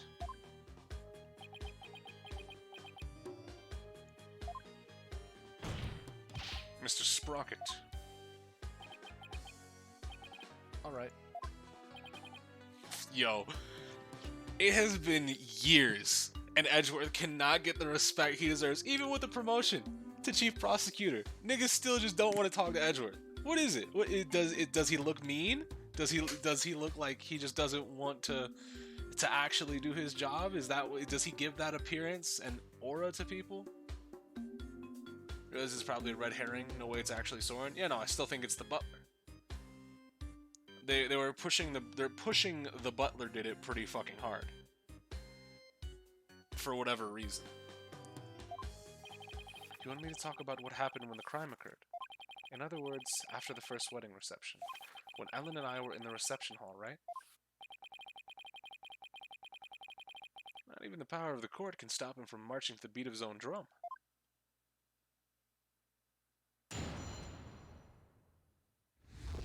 What Soren remembers. Interesting. I was stabbed by Dumas in the reception hall and collapsed to the floor. The next thing I saw was Ellen and Dumas on the Vista deck. I knew Ellen was dangerous, so I headed for the Vista deck. But when I got there, Dumas was already... I don't want to believe it, but it must have been Ellen. Nothing makes sense. Nothing else makes sense. Okay. That doesn't seem like it's anything other than press everything. The butler did it? Yeah, exactly. Like, we haven't had that happen before in this game, so I think this truly feels like the rub DLC, right? Where it's just like, yeah, fuck it. We're gonna give you everything. We're gonna give you. It's gonna be Miles versus Phoenix. It's gonna be Maya assisting you on the bench. It's gonna pivot, and it's gonna be a fun little mystery, little murder mystery up in a sky chapel. And it's gonna be the butler did it. You're gonna have everything you want. It's gonna be the fucking classic. It's literally just the classic murder mystery shit for Ace Attorney. You actually think Ms. Wright killed the victim? That's right. Dumas was killed by Ellen. This is unbelievable. How can you suspect your bride, the woman you love? Objection! Now, if only Gumshoe was here. Yeah, honestly, where the fuck is Gumshoe? The truth can be cruel. Miss White, you must be very upset. Is there anything you wish to say? Edgeworth is just trying to throw this whole court into fucking complete disarray. No. I can't believe this. Soren? I thought that at least you would believe in me. The best way to now show your love for your groom is to admit your guilt and try to atone. Soren? Hold it! Wait. Yo. Mr. Edgeworth, I haven't even cross-examined the witness yet. And quit picking on the clearly distraught. Yeah, that's not cool, Mr. Edgeworth. The court is where we seek the truth. And the truth is unyielding, even to the truly pitiful. Mr. Edgeworth, I find it distasteful to make a lady cry. It too, Your Honor. So what are you going to do, Nick? If the third person Ellen saw on the Vista deck was Soren, then we have to prove Soren was there at the time of the murder. I don't see any obvious inconsistencies with his testimony, but we have to push forward. So, you mean we have to press on? That one's free. The next one's going to cost y'all. Stabbed by Dumas in the reception hall and collapsed onto the floor.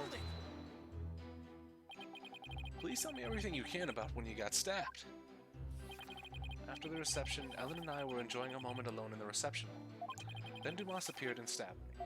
He grabbed Ellen and the timekeeper and left the reception hall. Did Mr. Bloomsbury say anything at that time? I don't remember. After I was stabbed, I was immobilized by the pain. I see. next thing I saw was Ellen and Dumas on the victim, or the Vista deck, not the victim's deck. Technically, it's the victim's deck. The Vista deck, huh? But it was nighttime then. Could you really see them in the darkness?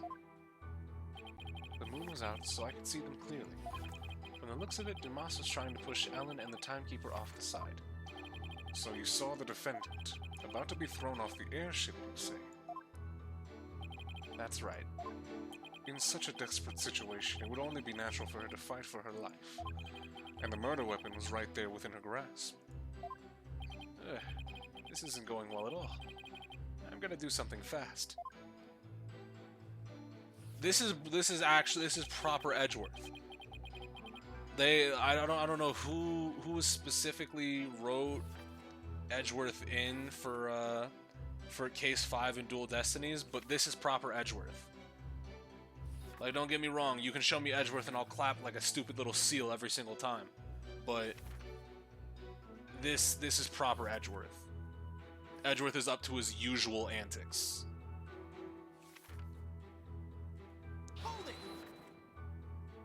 I understand that your bride was in danger, but were you really able to move with a stab wound to the gut? I was desperately trying to push the pain out of my mind. I see. So adrenaline kicked in and gave you strength. Is that right? I don't see much of anything in the statement I can refute. That's right. I almost passed out several times as I made my way to the Vista deck.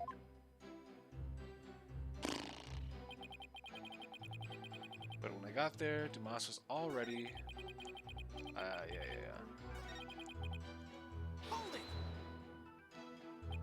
you absolutely sure, Mr. Sprocket, that by the time you got to the Vista deck, the murder had already been committed? Yes. But the Vista deck is just on the other side of the glass windows in the reception hall. Shouldn't you have been able to get there right away? Objection! No, he has to go through the hold. Mr. Wright, have you investigated nothing? The only way to the Vista deck is to go through the hold and take the lift.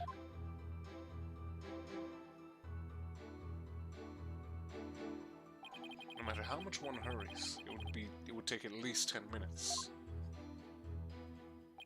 Well, that's unhelpful. But someone had to have gotten there before the murder, or my claim won't stand. Do you have any ideas for me, Maya? It's definitely easier to prove that someone did go to the hold than not. I mean, you can't leave anything if you don't go someplace, right? Can't leave anything. Wait a minute. I think Maya's onto something here. The lack of a certain something actually proves Soren didn't go to the hold. What's the matter? Are you stumped already? No, I'm far from stumped, Mr. Edgeworth. I know for a fact that Mr. Sprocket didn't go to the hold. You and your paper-thin bluffs. Mr. Sprocket's bloodstain on the lift prove he went through the hole. So what possible proof could you have that he did not in fact go through there? You want proof? You got it. You can do this, Phoenix? There's gotta be proof that Soren didn't go through the hold. The fucking, the card entry log, right? Well, Mr. Wright, this proves that Mr. Sprocket didn't go through the hold. Where is it? Because we got that list of what people went through, right? Hold entry record. There it is. Take that! As anyone can see from the hold entry record, there's absolutely no mention of Soren Sprocket entering the hold. The defense asserts that Mr. Sprocket used a different route to get to the Vista deck. You can assert all you want, Mr. Wright, but can you actually prove another route exists? Can I prove the existence of another route to the Vista deck, you say? I can.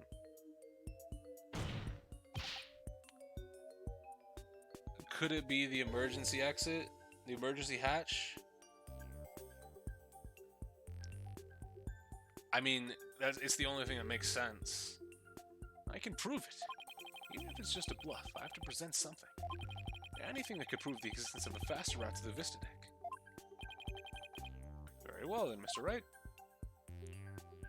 Show us how Mr. Sprocket got to the Vista Deck. Mr. Sprocket made for the Vista Deck through here. There it is. Take that! To save his bride from danger, Mr. Sprocket opened the escape hatch and made his way along the outside of the wall to the Vista Deck. Isn't that right, Mr. Sprocket?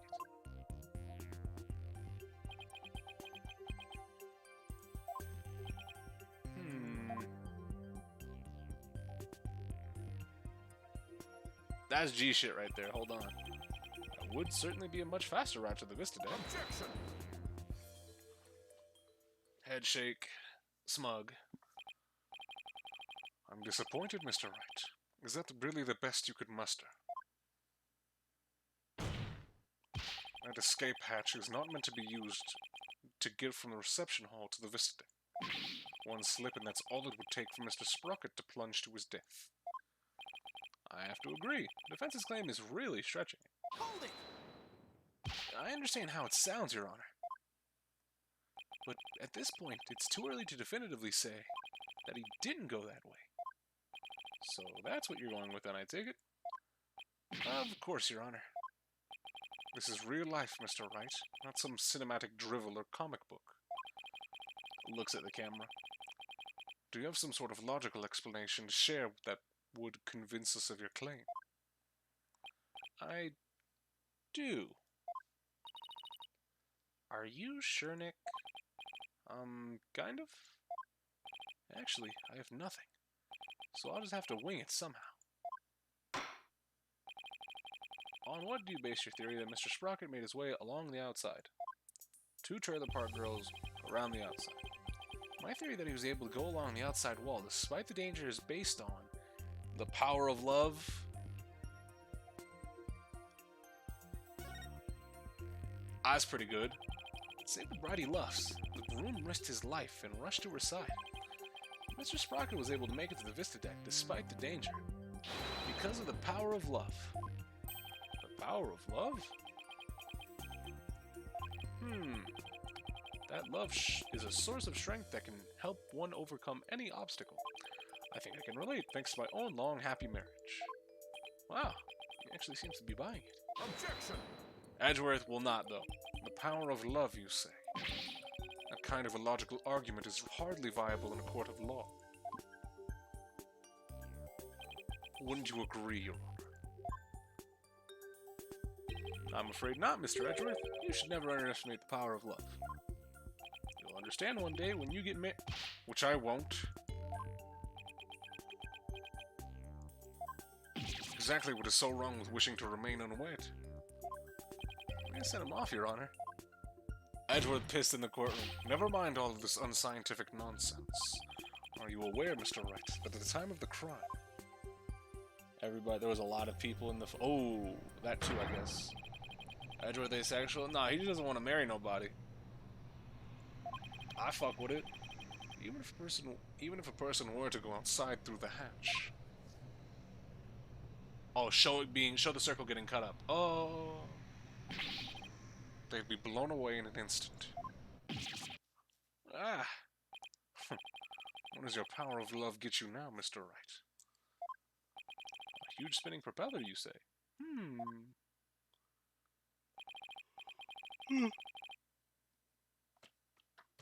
Big yawns. In that case, I have to admit it does seem impossible. I should have known. Nick, you can't make that kind of face in front of your client. The worst of times when lawyers have to force their biggest smiles. Right? Right. I feel like I just saw Mia looking out at me through Maya's eyes. What's wrong, Nick? Why are you gaping at me like a giant sunfish? Thank you, Maya. You just helped me remember something really important. There it is. There's that fearless smile that I was looking for. Now give us a mind-blowing theory, just like you always do. I have to turn my thinking around. Instead of wondering how Soren could have moved past that huge propeller, I have to think about what would have made it possible for him to do so. I mean, we're all under the assumption that the fucking airship was actually, you know, mobile. Your Honor, Mr. Wright only makes that ridiculous face when his back is pressed against the wall. Fuck. Therefore, please do hurry and give your... Mr. Edgeworth, it's still far too early to discount my theory. What are you talking about? The airship's large spinning propellers have already shredded it to pieces. Good Edgeworth banter. But if we think a little more outside the box, I'm sure we can find a way he could have made it. Stop trying to stall, Mr. Wright, and show us how it could have been possible. Even how it could have been even remotely possible, if at all. I must agree with Mr. Edgeworth. Very well, Your Honor. There must have been a way. Some way that Soren could have moved along the wall in spite of the propeller. Now then, Mr. Wright, what specifically would have made it possible? This is how it would have been possible for Mr. Sprocket to get to the Vista deck. The airship wasn't flying. What allowed Mr. Sprocket to go along the outside wall, in spite of the propellers, is the location of the flying chapel at the time of the crime. The location of the flying chapel? But wasn't it flying high in the sky? No, Your Honor. I'm afraid it wasn't. What? It was windy as fuck. It would be a bad idea to try to take an airship out when it was stupid ass windy. Finally finished the Proud Quest. Pog, King, good shit. What? Then where was it? At the time of the murder, the airship wasn't flying through the sky, but moored to the ground. I'll just have to check it later, Stars. When the airship wasn't flying, then that means the propellers weren't turning. Oh. It's a mechanical pencil. Oh. I never noticed. I thought it was a pen that he was just rapidly clicking. How much lead you got in that bitch? That's just wasteful. Come on, bro. In which case...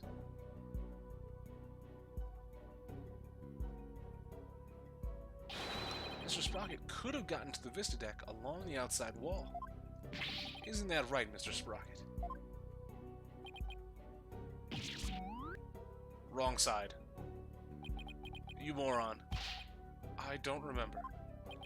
Oh, he stabbed himself with his pencil. That's gonna leave a mark. Objection! Even if the propellers weren't turning, it would have been far too risky to go that way. Ah, but Mr. Edgeworth, you're forgetting about the power of love. Yes, the amazing power of love. Not this again. Very well. For the sake of the argument, let's assume this so-called power of love made it possible for Mr. Sprocket to move along the outside wall of the airship. Can you prove that the airship was tied to the ground as you claim, Mr. Wright? I mean... yeah? Oh. Hold on a second. Fuck, did we take a picture of it? The fucking... The sign out in the front of the airship? Because given the airship's orientation... So where is the fucking pamphlet? Alright, so this is how... Now, this is how it was when it's moored, right? Now, as it was when we were arriving, like, the cabin was facing, like, the sidewalk. In addition to that, it was also looking at the park bench and the sign that were thrown into one another while the airship was docked. So, no, it wasn't a flying machine. It wasn't a fucking anything aerial that fucking Larry saw that was a pterodactyl. It was just a fucking... It was just a simple, easy 1, 2, 3 sign / bench, right? So Larry's pterodactyl is cleared up. There we go. Well, I don't have any evidence that proves where the airship was at the time. You can prove it, can't you? Maya, can you think of anything we can use to prove it? Can't say I can. Oh, wait. Didn't somebody see something outside a window at the time of the crime? I think I remember someone saying as much. Do I have a piece of evidence that shows what was outside the airship? Well, what are you waiting for? This piece of evidence shows what was outside the airship at the time of the crime. Where's the drawing at? Take that! This piece of evidence shows what was outside the airship at the time of the murder. What kind of lousy drawing? It's a pretty good drawing, Edgeworth. Come on. It's a drawing made by Larry Butts. And what can you prove with that poor attempted artistry? Larry made this drawing before he switched the lanterns, so it must have been right around when the murder was being committed. Now, if I could direct the court's attention to here. Is that a pterodactyl? Does that mean the airship actually went back in time to the Cretaceous period? Objection! We've already proven that time travel is nothing more than a gimmick, did we not? We did, and I have no intention of bringing up that argument again. But this drawing shows us an important piece of information. It shows us that the airship was actually moored on the ground. And what makes you so sure? That's easy. All you have to do is consider who made this drawing. A fucking moron.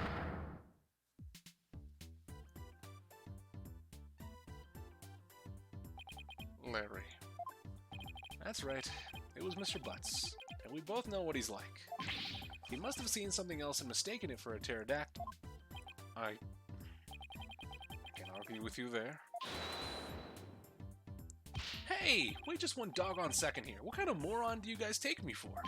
I saw it with my own eyes. A pterodactyl flew right by the window, I tell you. I have the sharp eyes of an artist. Don't you believe me? No. Nick? Nope. Some friends you guys are. What about the judge? You believe me, right, Your Honor? I'm sorry, but I'm afraid you need to leave this court.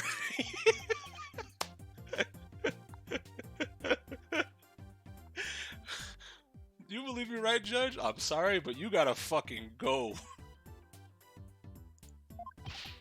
Come on, buddy, let's go. Why doesn't anyone believe me? Don't take it personally, Larry. I know you're being just, well, you. Now then, so you're saying that what Mr. Butts really saw bears some relation to what was outside the airship at the time of the murder. Yes, Your Honor. At least, I think it does. What this pterodactyl really is will prove the airship was anchored to the mooring dock. It had better, anyway. If it doesn't, my whole argument is a bust. If you're that confident about it, then please go ahead and tell us what it really was. Yes, Your Honor. Alright, yeah. So, do you see the fucking pterodactyl?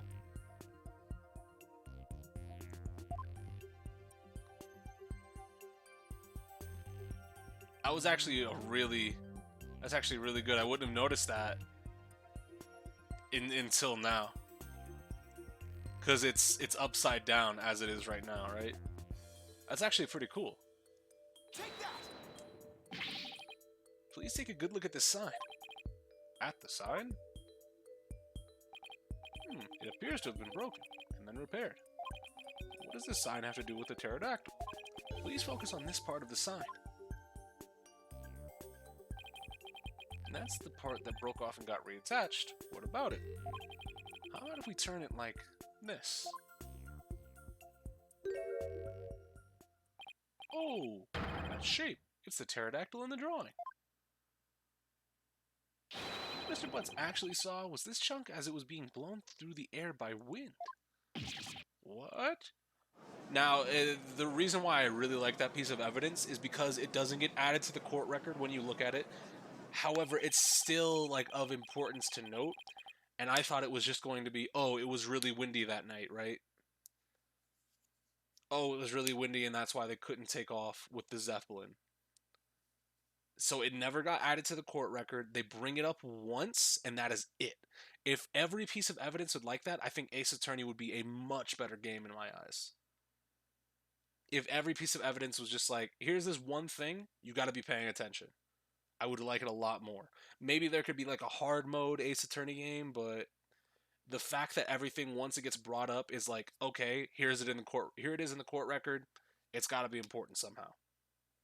But It's really nice that they did it for that piece of evidence because like I literally had paid it no mind. I was like, okay, it was windy that night. That's all I got. Not like, oh, look at the cracks on the brake and try to figure out what shape it could have been. That's actually really nice. I really like that. But it's hard to imagine that this sign would make it up as high as an airship would fly. That means the flying chapel must have been anchored at the mooring dock that night. Isn't that right, Mr. Sprocket? Objection!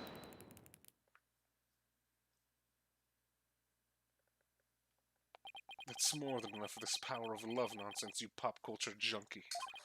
Present all the proof you want, but your argument is based too far too much in conjecture. Why don't we return to reality now? What do you mean too much conjecture? Even if the airship wasn't flying, that alone doesn't prove that the witness went along the wall. True. Even now, it's no more than just a possibility. And how do you propose Mr. Sprocket got to the Vista deck, Mr. Edgeworth? I noticed something as I went over the evidence. Please take a look at this hold entry record. What about it? I don't see Mr. Sprocket listed on here anywhere. Don't you remember? In yesterday's session, we had a very similar kind of argument. Yesterday at Phoenix, I'll even use the logic you like so much. He time traveled. Oh, I don't have any evidence, though. Yeah, I got you. Yesterday's session, we had a very... Okay, so he's going to talk about... it could have been him from Bart or picking up Ellen's card. Did we?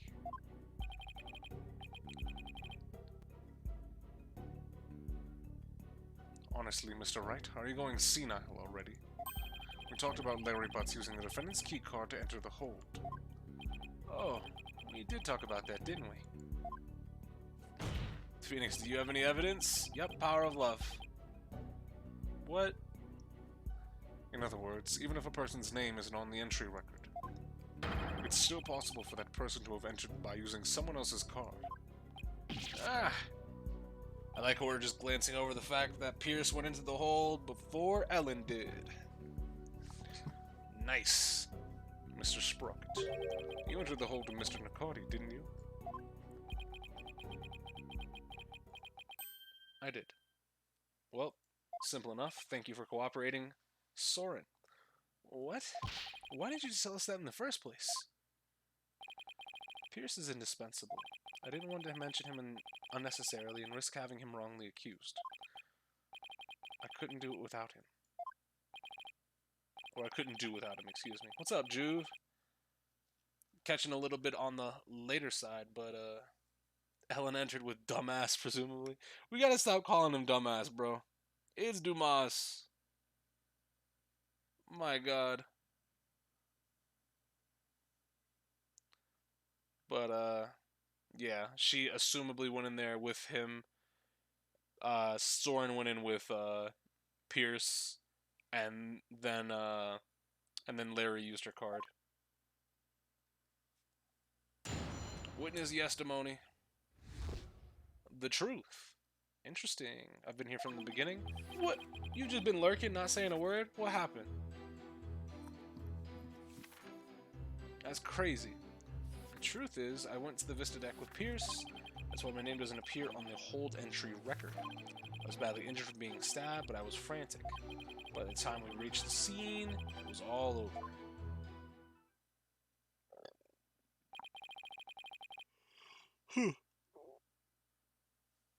I mean, it doesn't look that great. It's looking like we have to do some pressing. Mr. Sprocket, you've concealed information from us time and time again.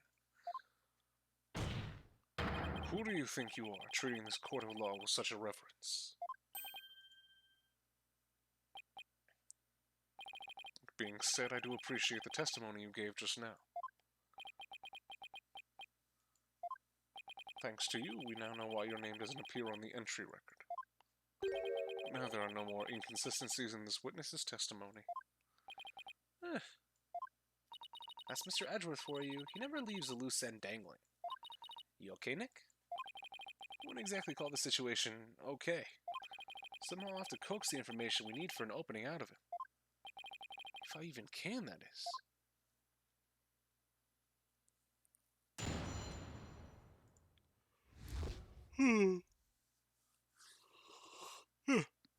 The truth. The truth is, this deck with Pierce. Hold it! I've been contemplating on whether to go to the supermarket or order pizza. I mean, do you want to go out in public right now? Because I would just say order pizza. That seems like the good idea to do. Fuck going outside when people are just trying to finally trying to start going back outside again. Ain't gonna be shit on the shelves. I'm gonna be annoyed. You didn't mention this because you didn't want Mr. Nakati to fall under suspicion. Is that because he has something to hide? I just didn't want the police to take up his time with all their questions, that's all. Neither the company nor the household would function smoothly without him. I see. Wow, sounds like Pierce is absolutely indispensable to the Sprockets. Anyway, getting back to your statement. Well, not that saying that nobody went outside, Ave. It's more so that more people are going out now than that were going out when the stay-at-home orders were issued, right?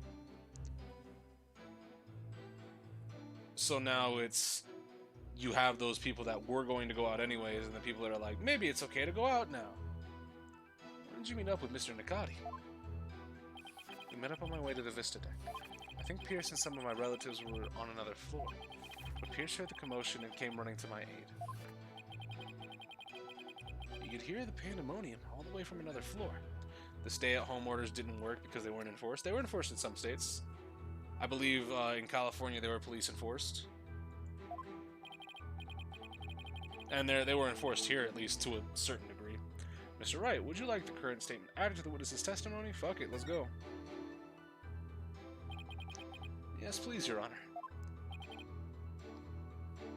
You just had to... There were certain places where they were enforced, though, right? Like public beaches, they were enforced here. Or not like beaches, but like public gatherings, they were enforced. Like, oh, you guys can't be out here. I'm just gonna order pizza tonight and go there tomorrow morning. That's a good idea, Juve. I'm in Cali and shit wasn't enforced here, just encouraged. Ooh. I was told it was police helped. Pierce heard the commotion and he came running.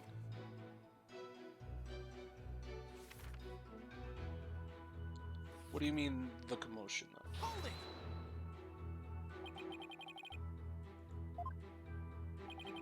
I believe some of his subordinates were with him, but I don't remember exactly how many. You may say there were others, but seeing how they pulled that second reception off, I can't completely trust anything he has to say either. I see. So you, Mr. Nakati, and a few others headed to the Vista deck. Is that right? They were implemented but hardly enforced. That's probably what... That Ave probably hit the nail on the head there. That's probably what I meant to say. They were implemented, and cops could choose to enforce them, but nobody was truly being an asshole that much to really enforce them. So my name does appear on the whole entry record. I was badly injured from being stabbed, but I was frantic. Yeah, we need to talk a little bit more about that one, homie. Speaking of the injury, what are you doing now? Knife wound is deep. Knife wound? Wait a minute. Wait a minute. Fortunately, my internal organs were spared. But one wrong move would have spelled the end for me there. Even so, I've seen you up and about all over the place since the incident. I'm only following my doctor's orders to perform some daily light exercises. Does he know what he was stabbed with, or he's either confused or he doesn't know? By the way, Chris, when is Hero's anniversary? It's in February. It's February 2nd. Mr. Wright, would you like Mr. Sprocket's statement about his condition added to his testimony? Not that it appears especially relevant to me. Should I have him added to his testimony? Hell yeah. Yeah, it's been over for a while. Yes, Your Honor. I'd like to have it added to his testimony. I see. Very well. Knife wound is quite deep and continues to throb with pain. Objection! Shut up. Mr. Sprocket, you just said your injury is a knife wound, didn't you? But the weapon you were stabbed with was this candelabra. A fact I know you're quite well aware of. Yep, this is what I heard directly from Master Soren himself. Yep. I would just ask because I'm hoarding right now and I have no idea what to summon on. I mean, there's a couple decent banners up right now. I would say Block B of the Voting Gauntlet has both Nagi and Lewin on it, and you can get Special Spiral if you need fodder for that. The Fates banner is out right now. However, there is going to be a Legendary Hero banner coming out tonight that has a whole lot of really good units on it, and Edelgard if you're something I can't say on stream.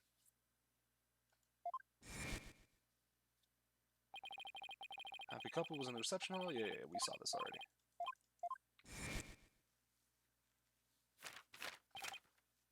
Objection! Quadruple green focus is awful though, Chris. You run the risk of pulling what you don't want. I run that risk every fucking day.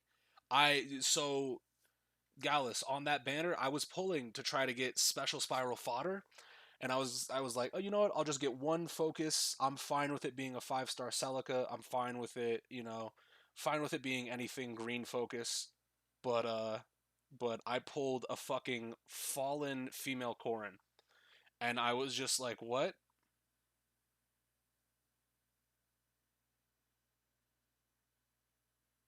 No, not Celica, Corrin. Because the game was like, no greens on this summon round. You get a colorless. And I was like, alright, fuck it, I'll hit colorless, try to get another fucking Tethys. Nope. Fallen Corrin. Y'all forgot that was a unit, huh? Me too.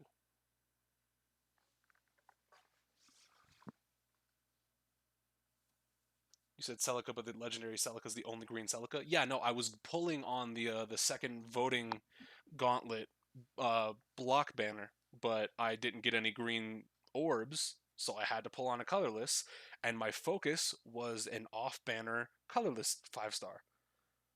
So that's what I got. So even though the green the focus doesn't mean shit, you can summon on anything and get nothing but off banner units. You run the risk of pulling what you don't want everywhere.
Okay, sorry about that. Somebody was choking on something. I had to help them cough it up. That was a little bit concerning, but we're all good. Everything's fine. And now back to Ace Attorney. Oh, yeah, it was a big piece of, I think, chicken. I have no idea what it was, but got it up. Everything's good now. I'm very untrained on the Heimlich maneuver, but I think I did a good job. Must have been a simple slip that made him misspeak. It happens to everyone. It has nothing to do with this case.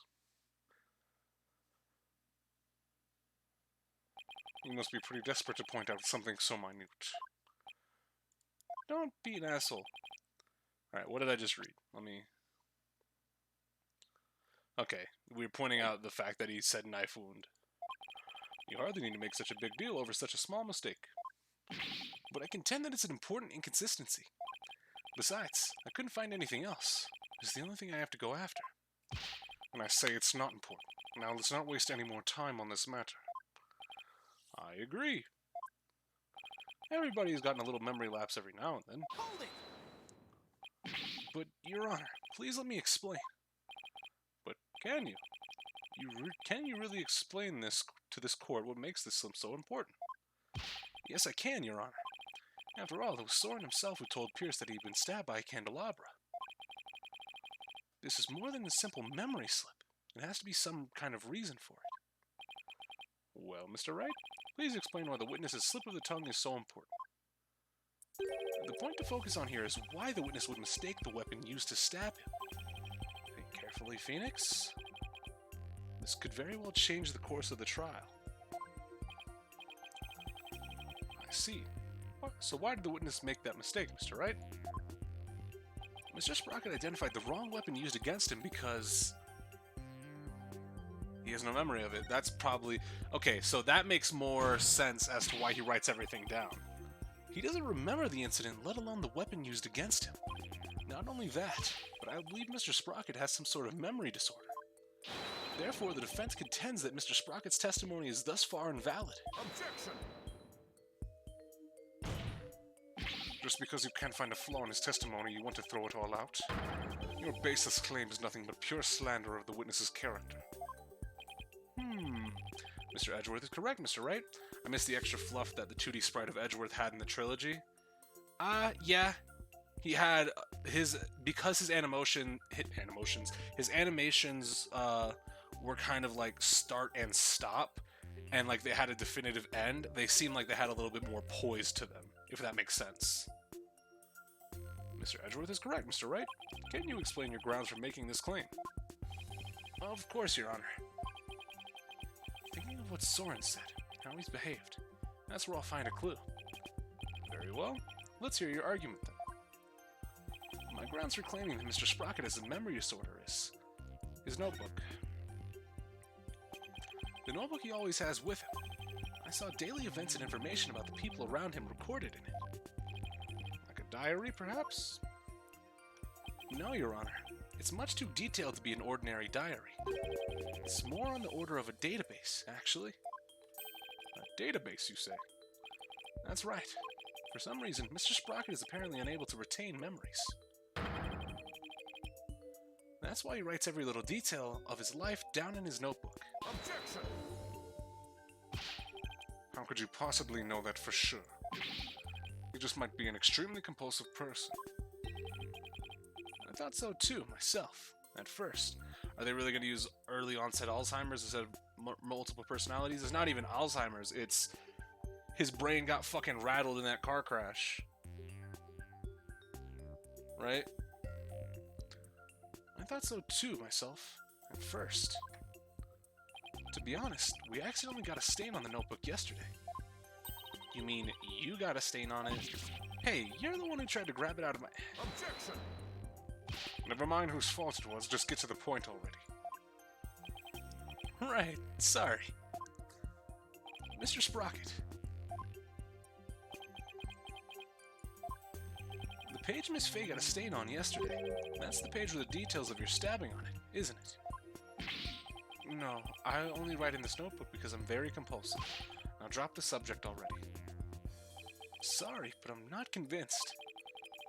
I noticed an odd fact about your notebook, Mr. Sprocket. On the earlier pages, you used it to write down invention ideas. But after a certain date, you started writing it down a lot more, and in much more detail. Details. Yeah, I get you. His expressions had a touch more arrogance to them too. However, I feel that may have been changed regardless of the graphical changes, more so with the time skip. Yeah, I feel like it's animations changed due to character growth, because we even saw the same thing with the one case where we actually saw young Edgeworth, where his animations were a little bit different as well. But I think stylistically, a lot of Edgeworth's animations work better as the 2D sprite animations, like the one of him holding out his hands and shaking his head back and forth, because of how, I don't want to say rigid it is, but because of how like it starts, stops, and starts and stops, it looks a lot more smug, right? Like when he does the we'll wait for him to do the head shake again in here, because I assume he will throughout the course of the trial. I believe your memory disorder stems from what happened on that date. Something so monumental it caused a memory disorder, Mr. Wright. You don't know what you're talking about. Sorry, but I do know what I'm talking about. And this is the proof. This is the thing that caused Mr. Sprocket's memory disorder. A newspaper. Take that! You were involved in this car accident too, weren't you, Mr. Sprocket? And the shock of losing your beloved older sister is what caused you to develop your memory disorder. Is this true, Mr. Sprocket? Well, is it?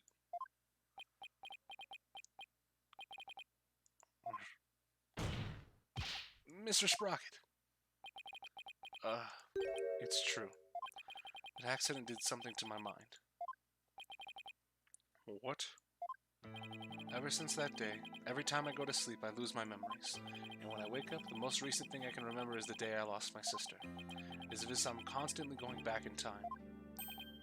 What? That's truly tragic. Pearl and Clavier have great models. Other than that, I struggle to find models I prefer to the sprites. Obviously not talking characters from G5 and G6, so they didn't have G1 and G4 sprites. Not to say the models are bad by any stretch. Yeah, no. There's a couple like standout cases where it's like this person's model I am fine with, and like you said, Clavier and Pearl are probably the two most premier examples of that. I assume that if I saw a model of Gumshoe, I might like him more. But, you know, I don't know where they could have fit that one in. It's not like there was a fucking fan service case they could have tried to stick Gumshoe into. So what the fuck is that?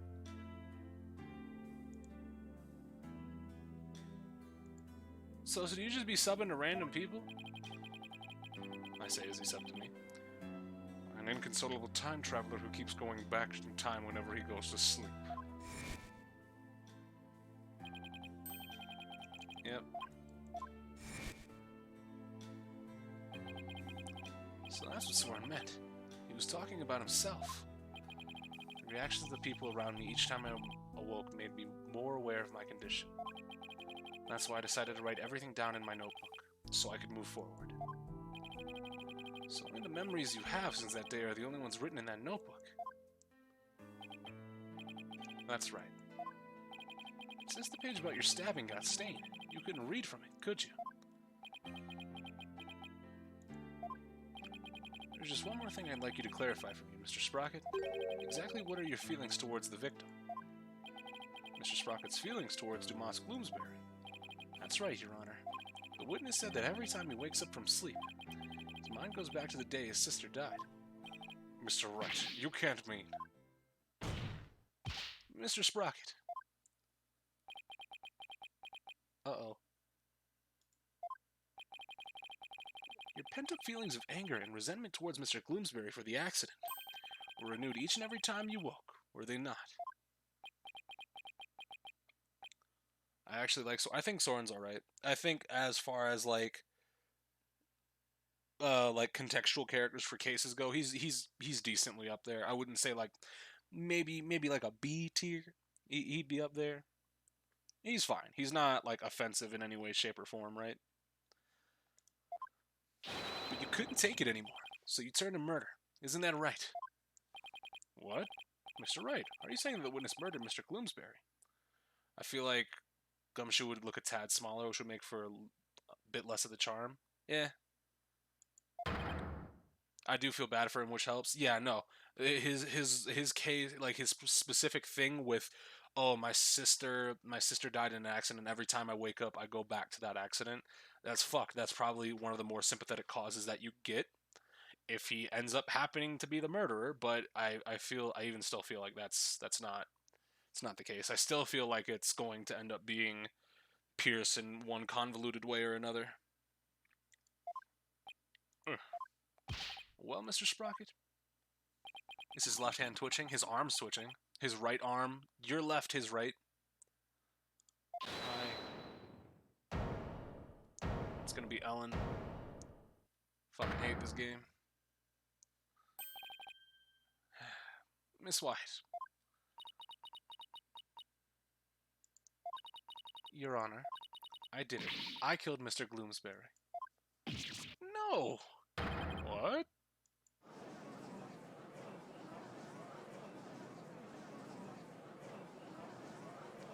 Cut to Edgeworth brandishing a cigar from out of his fucking lapel. Miss White, what are you trying to do? Yep.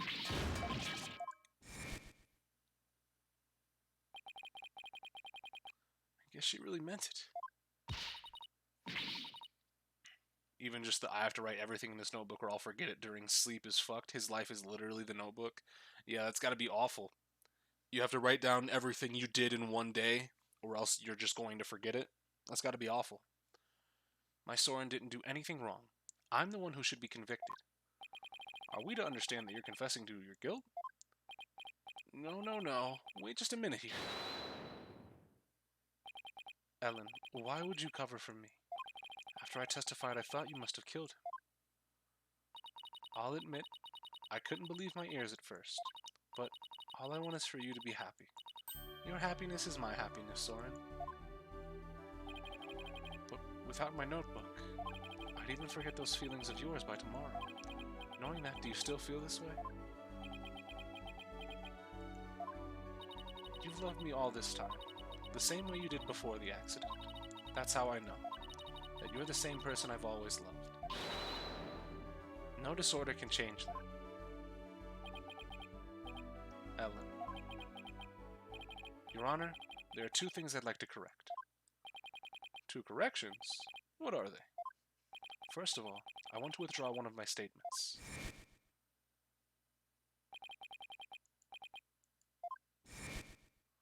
Yep. Without memories to rely on, I took the police completely at their word. You can't be serious. So that means Soren never really doubted Ellen in the first place, did he, Nick? Ellen really does love Soren with all her heart. But in order to save her, I still have to go after Soren. I hope you can forgive me, Ellen. And what is your other correction, Mr. Sprocket? Indict Pierce, indict Pierce, indict Pierce. The truth is, I never felt anger or resentment towards Dumas about my sister. What? Why not? That's because the one who caused the car accident was me. Dun-dun-dun.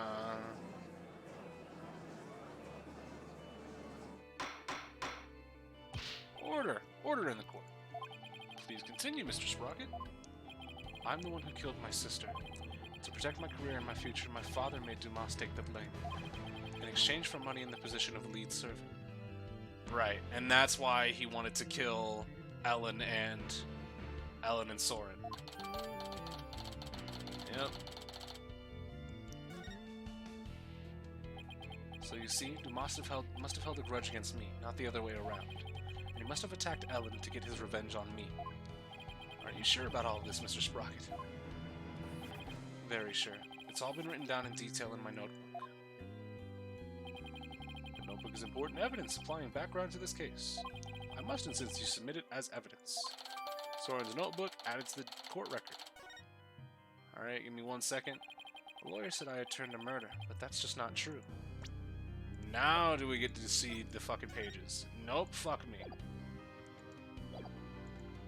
However, it is true that my older sister and Dumas are both dead because of me and my negligence. I just glanced through Mr. Sprocket's notebook. I wasn't able to read the part about when he was stabbed due to the bloodstain. But what's written here about his sister's car accident is exactly as he stated. Your Honor, as long as it matches with what's written in that notebook, can we still take the witness's testimony as valid in spite of his memory disorder? Yes, I believe we can. I understand now that the witness's memory is in disarray. But if what Mr. Sprocket wrote himself in this notebook is true, then that means by the time Mr. Sprocket's party reached the scene, the victim had already been killed. Edgeworth's right. I'm still in the same bind as before. But should I really simply accept the contents of the notebook as substitute for Soren's memory? Well, Mr. Wright, what do you think? Will you accept Mr. Sprocket's notebook as an official representation of his memories? Will I accept Mr. Sprocket? No. No, why would I... What? Wait a minute, Your Honor. The defense requested a chance to examine the notebook to see if it's trustworthy. Very well. I'll be quick about it. Thank you, Your Honor. So, how do we examine it? Well, we should look at it from all different angles to see if there's anything suspicious. Well, yeah, we're back. There's no point if I don't look at what's inside. I have to open it. With your permission, Soren, here I go.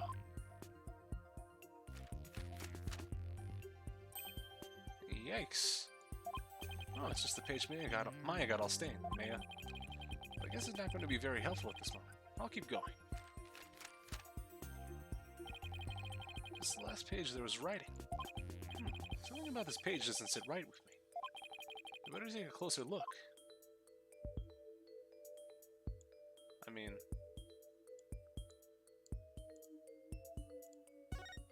Huh? The page has been torn out, and it looks like there was something written on it. Is that the note? It looks like a page has been torn out here. Mr. Sprocket, do you know what was written on it? Oh, that? I often tear out a page when I write somebody a note. I probably wrote something down for somebody, tore it out, and gave it to them. I remember Maya having a flat-ass chin in her sprite in the trilogy. Jesus Christ.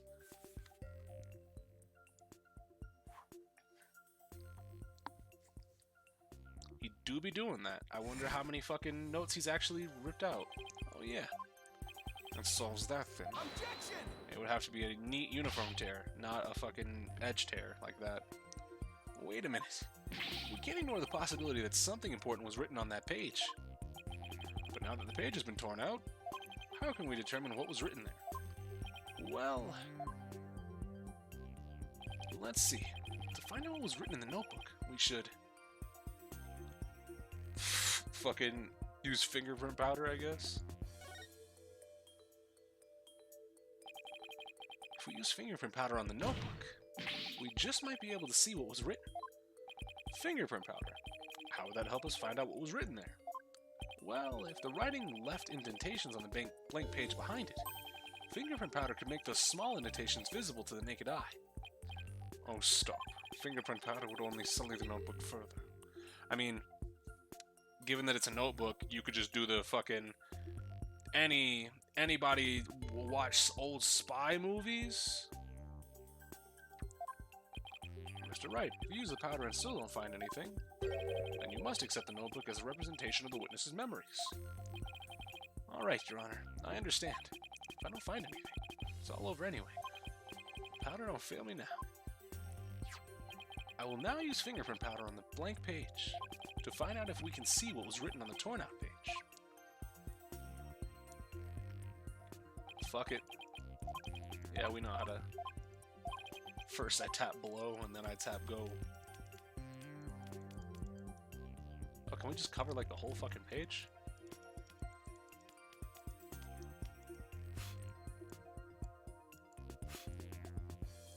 Oh, I struck. Fuck, this is really harder than I wanted to be.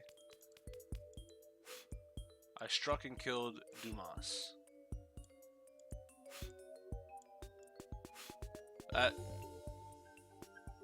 That seems pretty conclusive.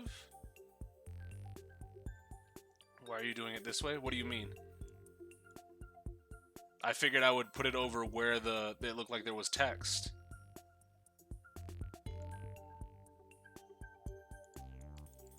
Unless you mean there's another way to do it.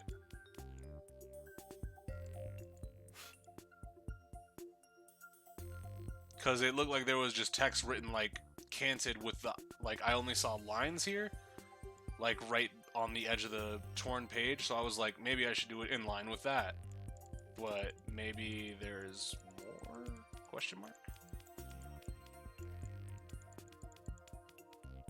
Just center it and then move it with pushing it to the edge rather than changing direction. No, see, when I'm clicking, like, when it's changing directions, it's because I'm holding the click for, like, half a second. Like, if I go like this, I'm like, and I click and I like barely move, it still rotates, see? So there's like really no point for, like, that's the one problem of playing this on a mobile port. Also, what the fuck? Do I not have...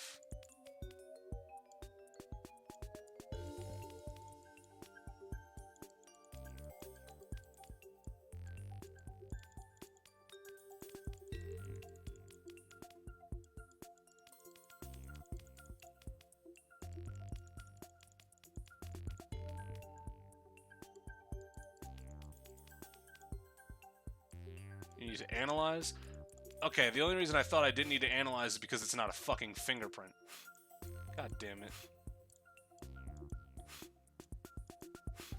Let's just blow our pixie dust all over the place. Hey, get out of here.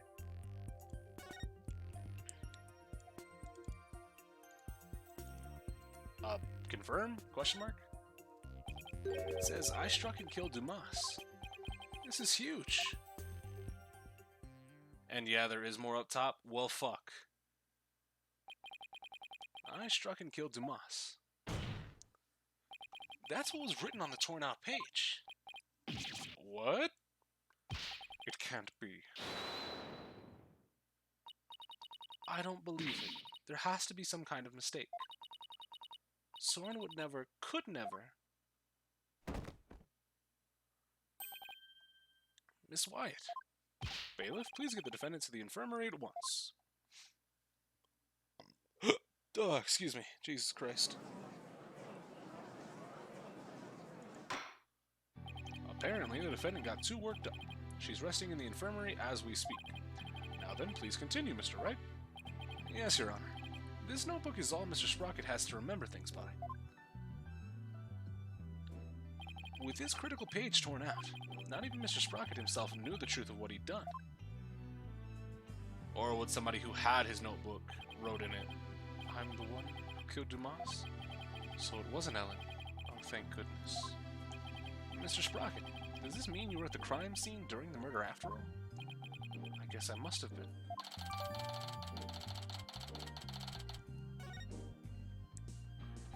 There's also that possibility of somebody else writing in the notebook. Yeah, you know, like the only other person that had it. Gee, I wonder who that was.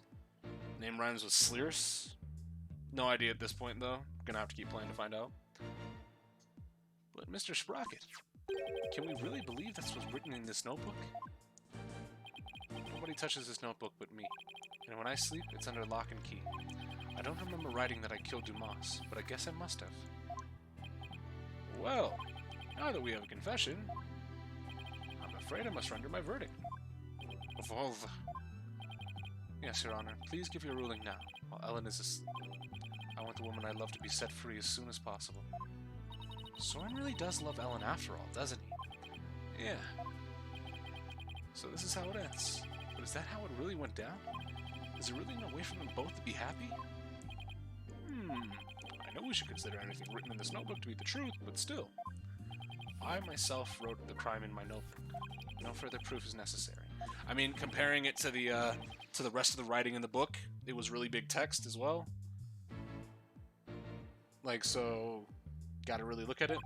The upset Edgeworth face got better with time. The one where he's like fucking gritting his teeth, burying his hands down on On the bench, yeah, it's really good. Uh-oh, frames. Calm down. Very well.